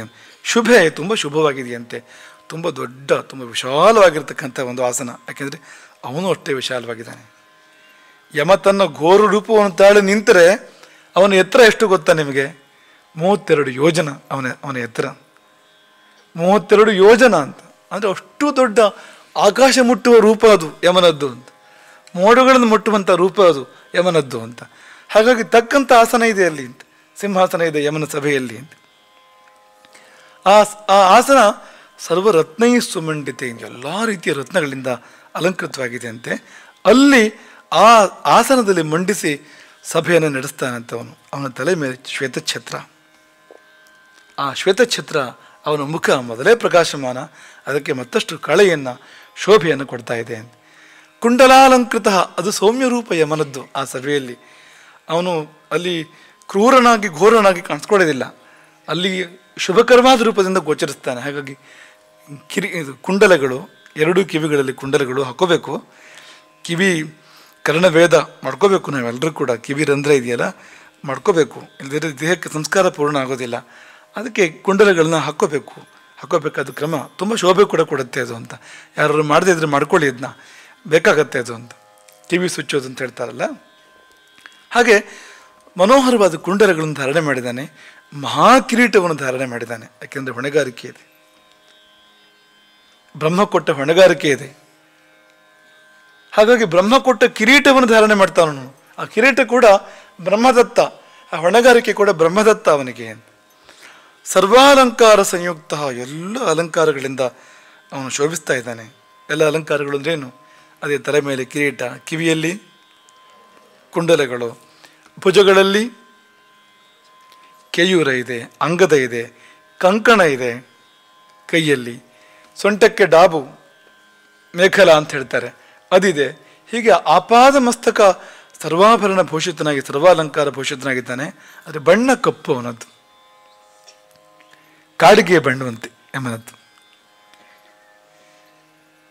ಕಾಡಿಗೆಯ ಬಣ್ಣ ಕೃಷ್ಣವರ್ಣ ಯಮನದ್ದು. ಯಾಕೆಂದರೆ ತಮೋಗುಣ ಬೇಕಾಗತ್ತೆ, ಅವನು ಮಾಡೋ ಕೆಲಸಕ್ಕೆ ತಮೋಗುಣ ಬೇಕಾಗತ್ತೆ ತುಂಬ. ಅಂಥವ್ರನ್ನೇ ಅವನು ನಿಭಾಯಿಸ್ಬೇಕಾಗತ್ತೆ ಅವನು.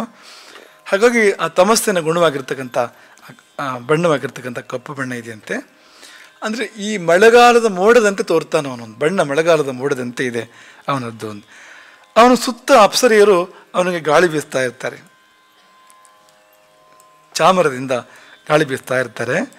ಆ ಸಭೆಯಲ್ಲಿ ಯಮನೊಟ್ಟಿಗೆ ಅವನ ಪರಿವಾರ ಇದೆ. ಪರಿವಾರ ಅಂದರೆ ಗಂಧರ್ವರು, ಅಪ್ಸರಿಯರು ಹೇಗೂ ಗೀತ, ವಾದಿತ್ರ, ನೃತ್ಯ ಇದರಿಂದ ಸೇವೆ ಮಾಡ್ತಾ ಇರ್ತಾರೆ. ಆ ಸಭೆಯಲ್ಲಿ ಗಾಯನ ನಡೆಯುತ್ತೆ, ವಾದನ, ಬೇರೆ ಬೇರೆ ವಾದ್ಯಗಳ ವಾದನ ನಡೆಯುತ್ತೆ, ನೃತ್ಯಗಳು ನಡೀತವೆ ಆ ಸಭೆಯಲ್ಲಿ. ಅದೆಲ್ಲ ಹೇಗೂ ಇದೆ. ಆದರೆ ಅದಲ್ಲದೆ ಅವನ ಪರಿವಾರ ಬೇರೆ ಇದೆ. ಅವನ ಪರಿವಾರ ಯಾರು? ಮೃತ್ಯು, ಪಾಶಹಸ್ತನಾದ ಮೃತ್ಯು, ಕೈಯಲ್ಲಿ ಪಾಶವನ್ನು ಹಿಡಿದಿರ್ತಕ್ಕಂಥ ಮೃತ್ಯು, ಜೀವಗಳನ್ನು ಸೆಳೆದೊಯ್ಯಲಿಕ್ಕೆ ಅವನ ಕೈಯಲ್ಲಿ ಪಾಶ ಇರ್ತಕ್ಕಂಥದ್ದು. ಹಾಗಾಗಿ ಪಾಶಹಸ್ತನಾದ ಮೃತ್ಯು. ಕಾಲ, ಕಾಲ ಅಂದರೆ ಏನು? ಅದೊಂದು ಲೆಕ್ಕ ಅಲ್ವಾ? ಎಷ್ಟಾಯಿತು, ಎಷ್ಟಾಗಬೇಕು ಇನ್ನು ಅಂತ. ಕಾಲಪುರುಷ ಕೂಡ ಅಲ್ಲೇ ಇದ್ದಾನೆ. ಚಿತ್ರಗುಪ್ತ ಇದ್ದಾನೆ, ಇರಲೇಬೇಕಲ್ವಾ? ಯಮನ ಅಕೌಂಟೆಂಟ್ ಅವ ಚಿತ್ರಗುಪ್ತ ಅಂದರೆ. ಏನು ಸಾದಾ ಅಕೌಂಟೆಂಟ್ ಅಲ್ಲ ಅವನು. ಅವನು ಅವರ ಮುಖ್ಯಸ್ಥ ಅಂತ.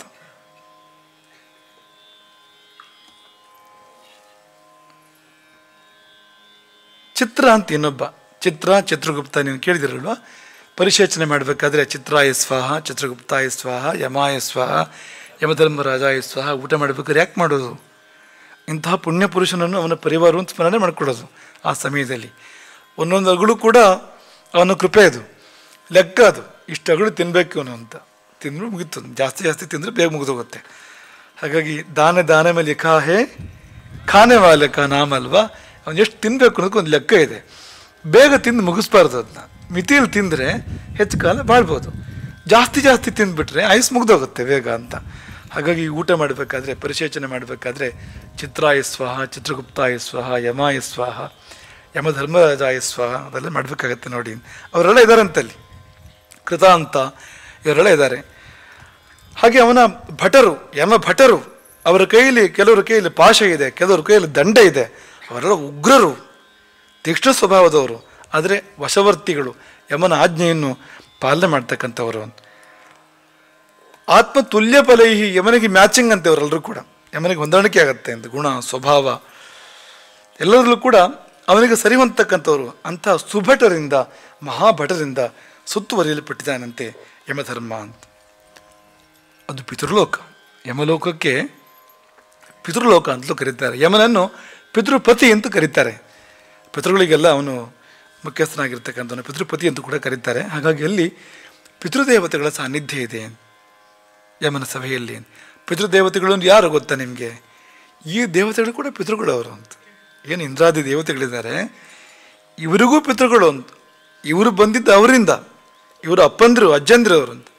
ಹಾಗಾಗಿ ಅಂಥ ಪಿತೃದೇವತೆಗಳು, ಅವ್ರ ಕೈಯಲ್ಲಿ ಆಯುಧಗಳು ಇರೋದಿಲ್ಲ, ಬಿಳಿ ಬಟ್ಟೆ ಉಟ್ಟಿರ್ತಾರೆ, ಯಜ್ಞೋಪವೀತ ಧಾರಣೆ ಮಾಡಿರ್ತಾರೆ, ತುಂಬ ಶುಭವಾದ ಆಕಾರ ಪಿತೃಗಳಿದ್ದು ಅವರ ಅನುಗ್ರಹ ಇಲ್ಲದೆ ಜೀವನ ಮುಂದಕ್ಕೆ ಸಾಗೋದಿಲ್ಲ ಅಂತ. ನಮ್ಮ ಯಾರು ಜೀವನ ನಡಿಬೇಕು ಅಂದರೂ ಕೂಡ ಪಿತೃಗಳ ಆಶೀರ್ವಾದ ಬೇಕಾಗತ್ತೆ ಅಂಥವರು ಅಂತ. ಅವರಲ್ಲಿ 7 ಭಾಗ 7 ಗುಂಪಿದೆಯಂತೆ. ಅಗ್ನಿಶ್ವಾತ, ಬರ್ಹೇಶದ, ವೈರಾಜ, ಸೋಮಪ, ಹವಿಷ್ಮಂತ, ಅಜ್ಜಪ, ಸುಕಾಲೀನ, ಹೀಗೆಲ್ಲ 7 ವರ್ಗಗಳು. ಅವರೆಲ್ಲ ಪಿತೃಗಳು ಕೂಡ ಅಲ್ಲಿ ಉಪಸ್ಥಿತರಿದ್ದಾರಂತೆ. ಕೆಲವರು ಸಾಕಾರವಾಗಿದ್ದಾರಂತೆ, ಕಣ್ಣಿಗೆ ಕಾಣುವಂತೆ ಪ್ರಕಟವಾಗಿದ್ದಾರಂತೆ. ಕೆಲವರು ಅಮೂರ್ತವಾಗಿ ಅಲ್ಲ ಗಾಡಿಯಲ್ಲಿ ಕರೆಗೆ ಹೋಗಿದ್ದಾರೆ, ಅವ್ರ ಕಣ್ಣಿಗೆ ಕಾಣಿಸ್ಕೊಳ್ಳೋದಿಲ್ಲ, ಅವ್ರು ಇದ್ದಾರೆ ಅವರಲ್ಲಿ, ಹಾಗೆ ಕೂಡ ಇದ್ದಾರಂತೆ ಪಿತೃಗಳು. ಆಮೇಲೆ ಮಹರ್ಷಿಗಳಿದ್ದಾರಂತೆ ಅಲ್ಲಿ. ಯಾರೆಲ್ಲ? ಅತ್ರಿ, ವಸಿಷ್ಠರು, ಪುಲಹ, ದಕ್ಷ, ಕ್ರತು, ಅಂಗಿರಾಹ ಆಂಗಿರಸರು, ಜಾಮದಗ್ನ್ಯ, ಭೃಗುಶ್ಚೈವ, ಪುಲಸ್ತ್ಯ, ಅಗಸ್ತ್ಯ, ನಾರದಾಹ ಇವರೆಲ್ಲ ಇದ್ದಾರೆ ಅಲ್ಲಿ ಅಂತ. ಪಿತೃರಾಜನ ಸಭೆಯಲ್ಲಿ ಅಂತ, ಪಿತೃಪತಿಯ ಸಭೆಯಲ್ಲಿ ಅಂತ. ಅವ್ರನ್ನ ಲೆಕ್ಕ ಹಾಕೋದಕ್ಕೆ ಸಾಧ್ಯ ಇಲ್ವಂತೆ, ಅಷ್ಟೆಲ್ಲ ಋಷಿಗಳು ಕೂಡ ಇದ್ದಾರೆ ಅಲ್ಲಿ ಅಂತ.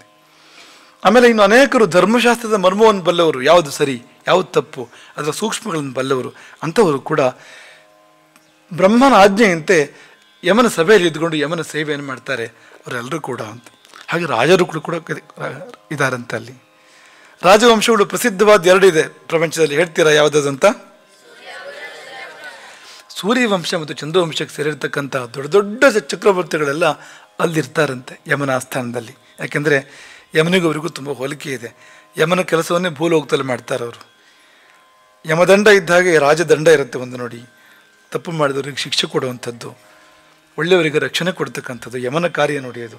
ಅಂಥ ಕಾರ್ಯವನ್ನು ಈ ಲೋಕದಲ್ಲಿ ಮಾಡ್ತಾರೆ ಅವರು. ಹಾಗಾಗಿ ಅಲ್ಲಿ ಯಮ ಧರ್ಮ ನಿರ್ಣಯ ಮಾಡುವಾಗ ಅವನಿಗೆ ಸಲಹೆ ಕೊಡೋದಕ್ಕೆ, ಅವನಿಗೆ ಪೂರ್ವಕವಾಗಿ ಒದಗಿ ಬರೋದಕ್ಕೆ ಚಕ್ರವರ್ತಿಗಳು ಕೂಡ ಅಲ್ಲಿ ಆ ಸಭೆಯಲ್ಲಿ ಸಾನ್ನಿಧ್ಯವನ್ನು ವಹಿಸ್ತಾರೆ, ಭಾಗವಹಿಸ್ತಾರೆ ಅಂತ. ಮನು, ದಿಲೀಪನಂಥವರು, ಮಾಂಧಾತ, ಸಗರನಂಥವರು, ಭಗೀರಥ, ಅಂಬರೀಷ, ಅನರಣ್ಯನಂಥವರು. ಅನರಣ್ಯ ಯಾರು ಗೊತ್ತಾ? ಅನರಣ್ಯ ರಾಮನ ಪೂರ್ವಜ ಅನರಣ್ಯ, ಬಹಳ ದೊಡ್ಡ ಚಕ್ರವರ್ತಿ ಅವನು, ಧರ್ಮಾತ್ಮನಾಗಿರ್ತಕ್ಕಂಥ ಚಕ್ರವರ್ತಿ. ಅವನಿದ್ದಾಗ ರಾಮರಾಜ್ಯ ಹೇಗಿತ್ತು ಹಾಗಿತ್ತಂತೆ ಲೋಕ ಅನರಣ್ಯನ ಕಾಲದಲ್ಲಿ ಅಂತೆ. ರಾವಣನಿಗೂ ಅನರಣ್ಯನಿಗೂ ಯುದ್ಧ ಆಗತ್ತೆ. ಆ ಯುದ್ಧದಲ್ಲಿ ಅನರಣ್ಯನ ಸಾವಾಗತ್ತೆ. ಸಾಯುವಾಗ ಅನರಣ್ಯ ಹೇಳಿ ಹೋಗ್ತಾನೆ, ಮುಗಿತು ಅಂತ ಅನ್ಕೋಬೇಡ ರಾವಣ, ನನ್ನ ವಂಶದಲ್ಲೇ ಹುಟ್ಟಿ ಬರ್ತಾನೆ ಒಬ್ಬ ಮುಂದೆ ರಾಮನೆಂಬುವನು. ಅವನು ನಿನ್ನನ್ನು ಸಂಹಾರ ಮಾಡ್ತಾನೆ.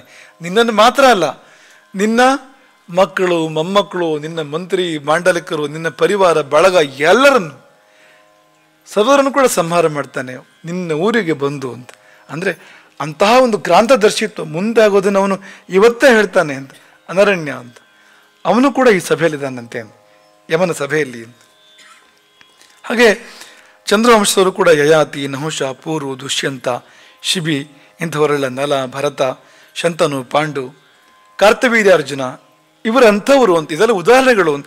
ಇಂತಹ ಆದರ್ಶ ರಾಜರುಗಳು ಇಲ್ಲಿ ಧರ್ಮದಿಂದ ರಾಜ್ಯಭಾರ ಮಾಡಿರ್ತಕ್ಕಂಥವ್ರು, ಆದರ್ಶವಾಗಿ ರಾಜ್ಯಭಾರ ಮಾಡಿರ್ತಕ್ಕಂಥವ್ರು ಅಂಥವರು ಗತಿಸಿದ ಬಳಿಕ ಯಮನ ಸಭೆಯಲ್ಲಿ ಸಭಾಸದರಾಗ್ತಾರೆ ಅಂತ ಅವಕಾಶಗಳು ಅವರಿಗೆ ಇರ್ತವೆ ಅಂತ.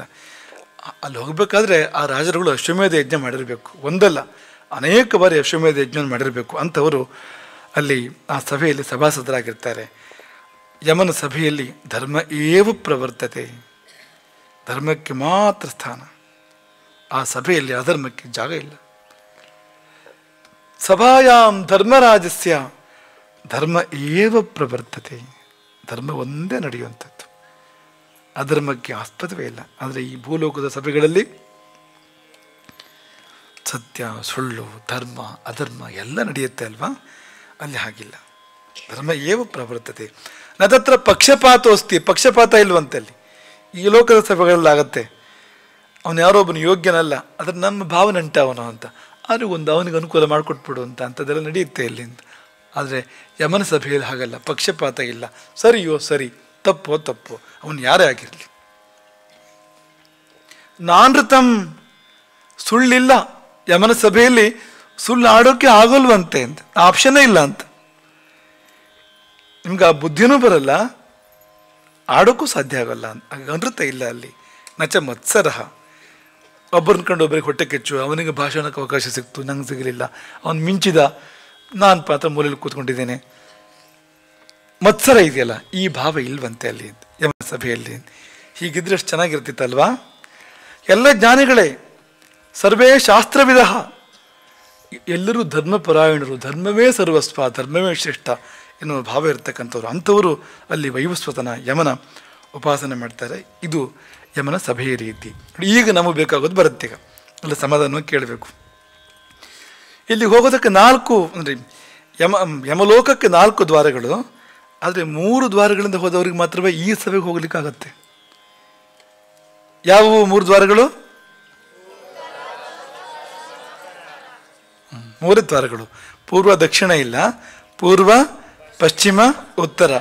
ಈ 3 ದ್ವಾರಗಳಿಂದ ಪ್ರವೇಶ ಮಾಡಿದವರು ಮಾತ್ರವೇ ಯಮನ ಸಭೆಗೆ, ಈ ಸಭೆಗೆ ಹೋಗ್ತಾರೆ, ಈ ಸಭಾಸ್ಥಾನಕ್ಕೆ ಹೋಗ್ತಾರೆ. ದಕ್ಷಿಣ ದ್ವಾರದಲ್ಲಿ ಹೋದವರಿಗೆ ಅದು ಕಥೆಯೇ ಬೇರೆ, ಅವರಿದ್ದು ಅವರಿಗಾಗುವ ದರ್ಶನವೇ ಬೇರೆ, ಅವರ ಅವಸ್ಥೆಯೇ ಬೇರೆ. ಅದು ಮತ್ತೆ ನೋಡೋಣ ಅದನ್ನು. ಈಗ ಒಳ್ಳೆಯದನ್ನು ನೋಡೋಣ, ಈಗ ಚೆನ್ನಾಗಿರೋದನ್ನು ನೋಡೋಣ ಈಗ. ಹಾಗೆ ನತಾಂ ಪಶ್ಯಂತೆಯೇ ಪಾಪಾಹ ದಕ್ಷಿಣೇನ ಪಥಾಗತಾಹ. ಪಾಪಿಗಳು, ದಕ್ಷಿಣದ ಮಾರ್ಗದಿಂದ ಹೋದವರು ಆ ಸಭೆಯನ್ನು ನೋಡೋದಿಲ್ಲ. ಪಾಪಿ ಪಾಪ ವ್ಯತ್ಯಾಸ ಇದೆ. ಪಾಪಿ ಅಂದರೆ ಯಾರು ಗೊತ್ತಾ? ಯಾರಲ್ಲಿ ಪಾಪ ಇದೆಯೋ ಅವನು ಪಾಪಿ. ಅವನಲ್ಲಿ ಪಾಪ ಇದೆ ಅಂತ ಹೇಳೋಕ್ಕೂ ಹೋಗಲ್ಲ, ಅವನೇ ಪಾಪ ಅಂತ ಅಷ್ಟು ತುಂಬಿ ಹೋಗಿದ್ರೆ. ಅಪಾದ ಮಸ್ತಕ ಪಾಪ ಎಷ್ಟು ವ್ಯಾಪಿಸಿದೆ ಅಂದರೆ ಅವನಲ್ಲಿ ಪಾಪ ಇದೆ ಅಂತ ಹೇಳೋಕ್ಕೂ ಆಗಲ್ಲ ಅಂತ. ಬರೀ ಪಾಪವೇ. ಇಂಥವರಿಗೆಲ್ಲ ಅಲ್ಲಿ ಎಂಟ್ರಿ ಇಲ್ಲ. ಅವ್ರನ್ನ ಆ ವ್ಯವಸ್ಥೆ ಅಲೋ ಮಾಡೋದಿಲ್ಲ ಅಂತ, ಅವ್ರನ್ನೊಳಗೆ ಕೊಡೋದಿಲ್ಲ ಅಂತ. ಹಾಗಾಗಿ ದಕ್ಷಿಣ ಮಾರ್ಗದಿಂದ ಹೋಗಿರ್ತಕ್ಕಂಥ ಪಾಪಿಗಳು ಯಮನ ಆ ಸಭೆಯನ್ನು ಪ್ರವೇಶ ಮಾಡೋಕ್ಕೆ ಸಾಧ್ಯ ಇಲ್ಲ. ಇನ್ನುಳಿದ 3 ಮಾರ್ಗದಿಂದ ಹೋದವರಿಗೆ ಮಾತ್ರ ಸಾಧ್ಯ ಅಂತ. ಪೂರ್ವ ಮಾರ್ಗ ಹೇಗಿದೆ? ಪೂರ್ವದ ದಾರಿ ಹೇಗಿದೆ ಯಮಲೋಕದ್ದು ಅಂದರೆ ಸರ್ವಭೋಗ ಸಮನ್ವಿತ. ಎಲ್ಲ ಸುಖಗಳು ಆ ದಾರಿಯಲ್ಲೇ ಇದೆಯಂತೆ. ಹೋಗಿ ಸೇರಿದ ಮೇಲಿನ ವಿಷಯ ಬೇರೆ, ಆದರೆ ಆ ಮಾರ್ಗದಲ್ಲಿಯೇ ಎಲ್ಲ ಸುಖಗಳು ಕೂಡ ಇದೆಯಂತೆ. ಪಾರಿಜಾತ ತರುಚ್ಛಾಯ ಆಚ್ಛಾದಿತು. ಅಲ್ಲಿ ಪಾರಿಜಾತ ವೃಕ್ಷ, ಈ ಲೋಕದ ಪಾರಿಜಾತ ಅಲ್ಲ, ದೇವಲೋಕದ ಪಾರಿಜಾತ, ಕೇಳಿದ್ದನ್ನು ಕೊಡುವಂಥ ಪಾರಿಜಾತ ವೃಕ್ಷದ ನೆರಳು ಆ ಇಡೀ ದಾರಿಯಲ್ಲಿ. ಬಿಸಿಲಿಲ್ಲ ಅಲ್ಲಿ. ರತ್ನ ಮಂಡಿತ, ರತ್ನದ ಹಾದಿಯಂತೆ, ಆ ಹಾದಿಯಲ್ಲಿ ರತ್ನದ ಅಲಂಕಾರ ಇದೆಯಂತೆ. ವಿಮಾನ ಗಣ ಸಂಕೀರ್ಣ, ಅಲ್ಲಲ್ಲಿ ವಿಮಾನಗಳಲ್ಲಿ ಹೋಗ್ಬೋದು ಅಂತ ಅಂಥದ್ದು. ಹಂಸಾವಲಿ ವಿರಾಜಿತ, ಹಂಸಗಳು ಅಲ್ಲೆಲ್ಲ ಅಂತ. ವಿದ್ರುಮಾರಾಮ ಸಂಕೀರ್ಣ, ಹವಳದ ಉದ್ಯಾನಗಳು. ಅಮೃತದ್ರವ, ಎಲ್ಲೆಂದರಲ್ಲಿ ಅಮೃತದ್ರವ. ನಿಮಗೆ ಬಾಯಾರಿಕೆ ಅಂತ ಅನಿಸಿದ್ರೆ, ಕುಡಿಬೇಕು ಅಂತ ಅನಿಸಿದ್ರೆ ಅಮೃತವನ್ನು ಕುಡಿಬೋದು ಅಂತ ಅವಕಾಶ ಪೂರ್ವ ಮಾರ್ಗದಲ್ಲಿದೆ. ಅಲ್ಲಿ ಯಾರು ಹೋಗ್ತಾರೆ ಪೂರ್ವ ಮಾರ್ಗದಲ್ಲಿ ಅಂದರೆ ಬ್ರಹ್ಮರ್ಷಿಗಳು, ರಾಜರ್ಷಿಗಳು, ಅಮಲಾಹ ಪುಣ್ಯಾಹ, ಪಾಪವೇ ಇಲ್ಲದೆ ಇರ್ತಕ್ಕಂಥ ಅಂಥವ್ರು ಹೋಗ್ತಾರಂತೆ. ಅಪ್ಸರಿಯರು ಹೋಗ್ತಾರಂತೆ, ಗಂಧರ್ವರು ಹೋಗ್ತಾರಂತೆ. ವಿದ್ಯಾಧರರು ಮತ್ತು ಮಹೋರಗರು ಮಹಾಸರ್ಪಗಳು, ಅವರು ಆ ದಾರಿಯಲ್ಲಿ ಹೋಗ್ತಾರಂತೆ.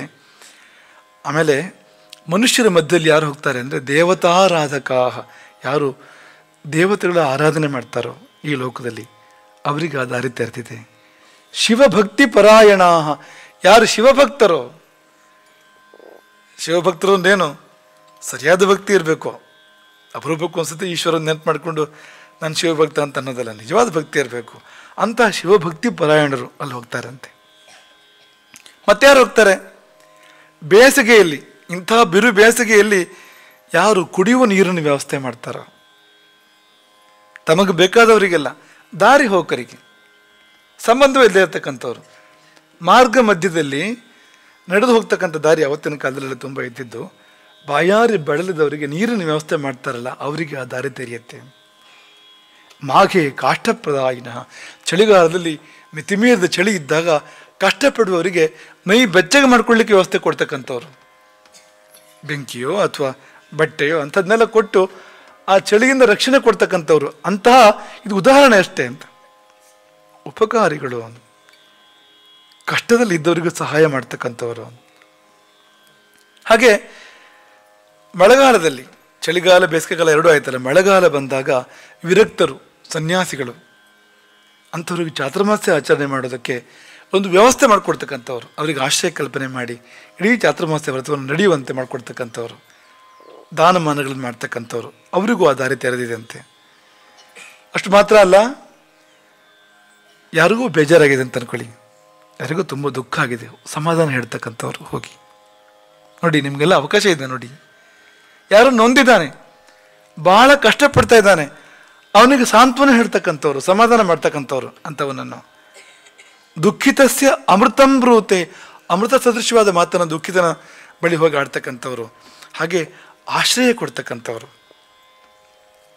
ಸತ್ಯ ಧರ್ಮರತಾಹ, ಸತ್ಯ ಧರ್ಮಗಳಲ್ಲಿ ಯಾರು ನಿರತರಾಗಿರ್ತಾರೋ ಅಂಥವರು. ಕ್ರೋಧ ಲೋಭ ಇಲ್ಲ, ಸಿಟ್ಟು ಬಿಟ್ಟವರು, ಲೋಭವನ್ನು ಮೀರಿದವರು. ಹಾಗೆ ಪಿತೃ ಮಾತೃಶ್ರೀಯ ಭಕ್ತಾಹ, ಯಾರಿಗೆ ತಂದೆ ತಾಯಿಯರಲ್ಲಿ ಭಕ್ತಿ ಇದೆ, ಯಾರು ತಂದೆ ತಾಯಿಯರನ್ನು ಸೇವೆ ಮಾಡ್ತಾರೆ ಅಂಥವರು. ಅದಕ್ಕೆ ಉದಾಹರಣೆ ಒಂದು ಬರುತ್ತೆ, ಕೊಡ್ತೀವಿ ನಿಮಗೆ. ಒಂದು ಉದಾಹರಣೆ ನೆನಪಾಗತ್ತೆ ಈಗಲೇ ನಿಮಗೆ? ನೆನಪು ಮಾಡ್ಕೊಳ್ಳಿ ಉದಾಹರಣೆನ. ಶ್ರವಣಕುಮಾರ ಏನು ಮಾಡಿದ್ದ? ಅವ್ರ ತಂದೆ ತಾಯಿಗಳಿಗೆ ಏನಾಗಿತ್ತು? ಕಣ್ ಕಾಣ್ತಿರಿಲ್ಲ. ಆಮೇಲೆ ತುಂಬ ವಯಸ್ಸಾಗಿತ್ತು ಅವರಿಗೆ. ಅಪ್ರಗ್ರಹ ಅಂತ ಕರೀತಾರೆ, ಅಂದರೆ ಅನಾಯಕ ಅಂತ, ಅಪರಿನಾಯಕ ಅಂತ ಹೇಳ್ತಾರೆ. ಎಲ್ಲೂ ಒಂದು ಕಡೆ ಒಂದು ಕಡೆ ಹೋಗೋ ಶಕ್ತಿ ಅವರಿಗಿಲ್ಲ, ಎದ್ದು ಇಲ್ಲಿಂದ ಅಲ್ಲಿಗೆ ಹೋಗೋ ಶಕ್ತಿ ಕೂಡ ಅವರಿಗಿಲ್ಲ, ಕಣ್ಣು ಕೂಡ ಇಲ್ಲ. ಅಂಥ ಒಂದು ನಿರ್ಭಯಾವಸ್ಥೆಯಲ್ಲಿ, ಅಂಥ ಒಂದು ಕಷ್ಟದ ಅವಸ್ಥೆಯಲ್ಲಿ ಇದ್ದವರು ಅವರು. ಅವರು ಸೇವೆ ಶ್ರವಣಕುಮಾರ ಪರಿಪರಿಯಾಗಿ ಮಾಡ್ತಾನೆ, ಗೊತ್ತಲ್ಲ ನಿಮಗೆಲ್ಲ. ಕೊನೆಗೆ ಅವನ ಅವಸಾನ ಹೇಗಾಯಿತು ಶ್ರವಣಕುಮಾರನದ್ದು? ದಶರಥ ಯಾಕೆ ಅವನು ಕೊಂದ ಪಾಪ? ಕೊಲ್ಬಾರ್ದಿತ್ತಲ್ವಾ? ಬೇಕು ಅಂತ ಕೊಂದನ? ದಶರಥ ಬೇಟೆಯಾಡೋಕ್ಕೆ ಹೋದಾಗ ಸರಿಯೂ ತೀರದಲ್ಲಿ ಅವನೆಲ್ಲೋ ಒಂದು ಮರೆಯಲ್ಲಿದ್ದ. ಅವನು ಅಂದರೆ ಮೃಗಗಳು ನೀರು ಕುಡಿಯಕ್ಕೆ ಬಂದಾಗ ಬೇಟೆಯಾಡಬೇಕು ಒಂದು ಮರೆಯಲ್ಲಿ ನಿಂತು ಕಾಯ್ತಾ ಇದ್ದ. ಶಬ್ದ ಕೇಳ್ತು ಅವನಿಗೊಂದು. ಏನು ಶಬ್ದ ಅದು? ನಿಜವಾಗಿ ತನ್ನ ವೃದ್ಧ ತಂದೆ ತಾಯಿಗಳ ಸಲುವಾಗಿ ಶ್ರವಣಕುಮಾರ ಘಟವನ್ನು, ಕುಂಭವನ್ನು ತಂದು ನೀರು ತುಂಬಿಕೊಳ್ತಾ ಇದ್ದ. ಯಾವ ಥರ ಕೇಳಿಸ್ತು ದಶರಥನಿಗದು? ಆನೆಯೋ ಅಥವಾ ಕಾಡ್ಕೋಣವೋ ಅದು ಸದ್ದು ಮಾಡ್ತಾ ಇರುವಂತೆ ಕೇಳ್ಬಿಡ್ತು ಅವನಿಗೆ, ದಶರಥನಿಗೆ.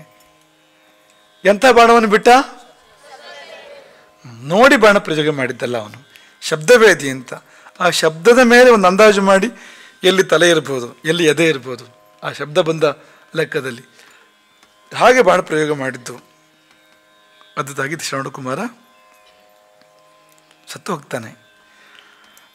ಸತ್ತು ಹೋಗೋ ಮೊದಲು ಅವನು ಹೇಳ್ತಾನೆ, ಅವನು ತಂದೆ ತಾಯಿಯಲ್ಲಿ ಹತ್ತಿರದಲ್ಲಿದ್ದಾರೆ, ಅವರಿಗೆ ನೀರನ್ನು ತೊಗೊಂಡು ಕೊಡು, ಪಾಪ ನೀರಿಗಾಗಿ ಕಾಯ್ತಾ ಇರ್ತಾರೆ ಅಂತ.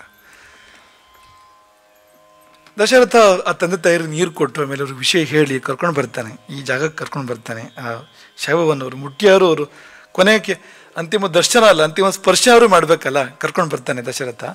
ತುಂಬ ದುಃಖ ಪಡ್ತಾರೆ ಅವರು, ತುಂಬ ದುಃಖ ಪಡ್ತಾರೆ, ಇನ್ನಿಲ್ಲ ಅನ್ನೋಷ್ಟು ದುಃಖ ಓಡಾಡ್ತಾರೆ ಆ ತಂದೆ ತಾಯಿಗಳು.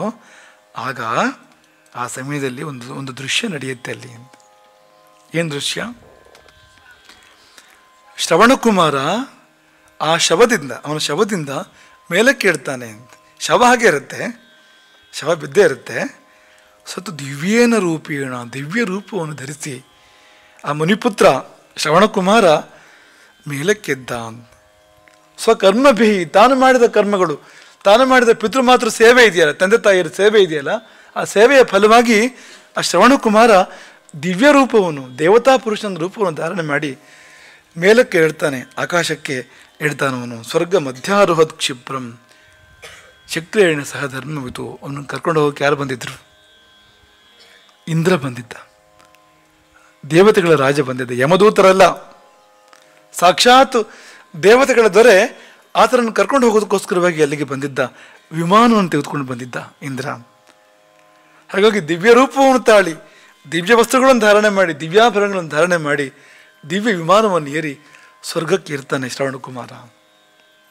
ಆದರೆ ಅವನು ಸ್ವರ್ಗಕ್ಕೆ ಏರುವ ಮುನ್ನ ಇಂದ್ರನ ಜೊತೆಯಲ್ಲಿ ಆಕಾಶದಲ್ಲಿ ನಿಂತ್ಕೊಂಡಿರ್ತಾನೆ. ಅಲ್ಲಿಂದಲೇ ತನ್ನ ತಂದೆ ತಾಯಿಗಳಿಗೆ ಅವನು ಮಾತಾಡ್ತಾನೆ, ಅವರಿಗೆ ಗೋಚರಿಸ್ತಾನೆ. ಅವನು ತಂದೆ ತಾಯಿಗಳು ಅವರು ಕೂಡ ತಪಸ್ವಿಗಳೇ, ಅವರಿಬ್ಬರು ಕೂಡ ತಪಸ್ವಿಗಳೇ. ಹಾಗಾಗಿ ಅವರ ಕಣ್ಣಿಗೆ ಅವನು ಪ್ರಕಟ ಆಗ್ತಾನೆ, ಶ್ರವಣಕುಮಾರ ಕಾಣ್ತಾನೆ.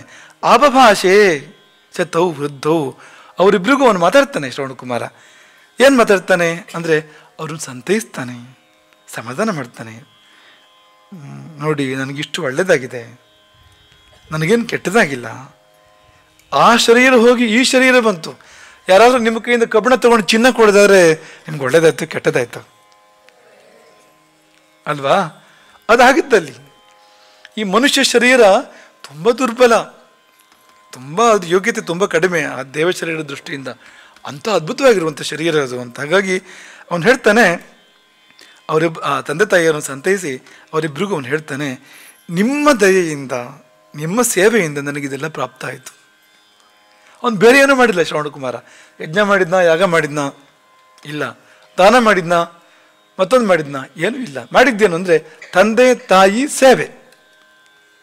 ವೃದ್ಧ ತಂದೆ ತಾಯಿಗಳು, ಅಂಧ ತಂದೆ ತಾಯಿಗಳು, ಅಶಕ್ತ ತಂದೆ ತಾಯಿಗಳು, ಅವರ ಸೇವೆ ಮಾಡಿದ್ದು ಅವನಷ್ಟೇ. ಅದರ ಫಲವಾಗಿ ಈ ಸ್ಥಾನ ನನಗೆ ಪ್ರಾಪ್ತ ಆಯಿತು. ನೀವು ಕೂಡ ಬರ್ತೀರಿ ನನ್ನ ಹಿಂದೆ. ನನ್ನಲ್ಲಿಗೆ ಹೆಚ್ಚು ಸಮಯ ಇಲ್ಲ, ಅತ್ಯಲ್ಪ ಸಮಯದಲ್ಲಿ ನಾನಿರುವಲ್ಲಿಗೆ ನೀವು ಕೂಡ ಬರ್ತೀರಿ, ಬೇಜಾರು ಮಾಡ್ಕೋಬೇಡಿ ಅಂಥೇಳಿ ದಿವ್ಯೇನ ವಿಮಾನೇನ, ದಿವ್ಯ ವಿಮಾನವನ್ನು ಏರಿ ದಿವ್ಯ ವಪುರಧಾರಿಯಾಗಿ, ದಿವ್ಯ ಶರೀರಧಾರಿಯಾಗಿ, ದಿವಂ ಕ್ಷಿಪ್ರಂ ಆರುಢೋಹ, ಕ್ಷಿಪ್ರಗತಿಯಲ್ಲಿ ಸ್ವರ್ಗವನ್ನು ಏರಿದನಂತೆ ಶ್ರವಣಕುಮಾರ. ಇಂಥವರಿಗೆ ಆ ದಾರಿ. ಯಮಲೋಕದ ಆ ಪೂರ್ವ ಮಾರ್ಗ ಇದೆಯಲ್ಲ, ಆ ಪೂರ್ವ ಮಾರ್ಗ ಈ ರೀತಿ ಗುರು ಸೇವೆ, ಪಿತೃಮಾತೃಗಳ ಸೇವೆಯನ್ನು ಮಾಡಿರ್ತಕ್ಕಂಥವರಿಗೆ ಅಂತ. ಹಾಗೆ ಇನ್ನೊಂದು, ಗುರು ಶುಶ್ರೂಷಣೆ ರತಾಹ, ಯಾರು ಗುರು ಸೇವೆ ಮಾಡ್ತಾರೋ ಅವರಿಗೆ ಯಮಲೋಕದ ಪೂರ್ವ ದ್ವಾರ ತೆರೆಯುತ್ತೆ, ಯಮನ ಸಭೆಯಲ್ಲಿ ಅವಕಾಶ ಸಿಗುತ್ತೆ. ಗುರು ಸೇವೆಗೆ ಒಂದು ಉದಾಹರಣೆ ಕೊಡ್ತೀರಾ?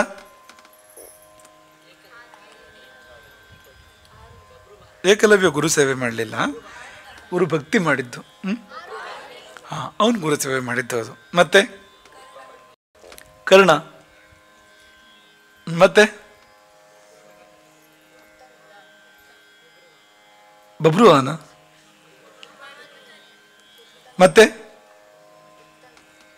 ಉತ್ತಂಕ. ಸರಿ ಇದೆ. ಆಮೇಲೆ ನಿಮಗೆ ನೀವು ನಿರೀಕ್ಷೆ ಮಾಡಿದರೆ ಉದಾಹರಣೆ ಕೊಡ್ಬೇಕಾ? ಒಂದು ನೀವು ಕಲ್ಪನೆ ಮಾಡಿದ್ದೀರ ಅಂತ ಉದಾಹರಣೆ ಕೊಡ್ಬೇಕಾ? ನೀವು ಕಲ್ಪನೆ ಮಾಡಿಲ್ಲ ಅದನ್ನ ಅಂತ. ರಾಮಾಯಣದಲ್ಲಿ ಒಂದು ಪ್ರಸಿದ್ಧವಾದ ಪಾತ್ರ ಇದೆ, ಒಂದು ಅಜ್ಜಿ.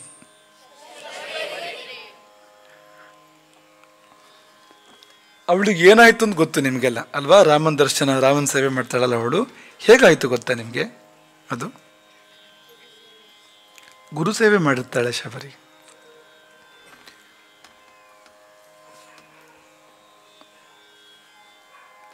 ಶಬರಿಯೇ ಹೇಳ್ಕೊಡ್ತಾಳೆ ರಾಮನ ಬಳಿಯಲ್ಲಿ. ರಾಮ ಆಶ್ರಮ ಪ್ರವೇಶ ಮಾಡ್ತಿರೋ ಹಾಗೆ ಆಕೆ ಸಿದ್ಧ ಅಂತ ಆಕೆಯನ್ನು ಕರೀತಾರೆ. ಸಿದ್ಧ ಅಂದರೆ ಸಿದ್ಧಳಾಗಿದ್ದಾಳೆ ಅವಳು ಹೋಗೋದಕ್ಕವಳು.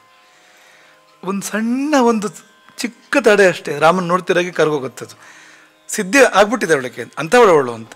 ಅವಳು ರಾಮನಿಗೆ ಹೇಳ್ತಾಳೆ, ಚಕ್ಷುಷ ತವ ಸೌಮ್ಯೇನ ಪೂತಾಸ್ಮಿ, ನಿನ್ನ ನೋಟದಿಂದ ನಾನು ಪವಿತ್ರಳಾಗಿಬಿಟ್ಟೆ. ಅಂದರೆ ರಾಮ ನೋಡ್ತಾನಲ್ವ ಆಕೆಯನ್ನು, ಅಷ್ಟರಿಂದ ಅವಳದೆಲ್ಲ ಪರಿಹಾರ ಆಗಿಬಿಡ್ತು. ಏನಿತ್ತೋ ಚೂರ್ಪಾರು ಅದೆಲ್ಲ ಮುಗಿದೋಯ್ತು, ಅವಳಿಗೆ ದ್ವಾರಗಳು ತೆರ್ಕೊಂಡಿತ್ತು.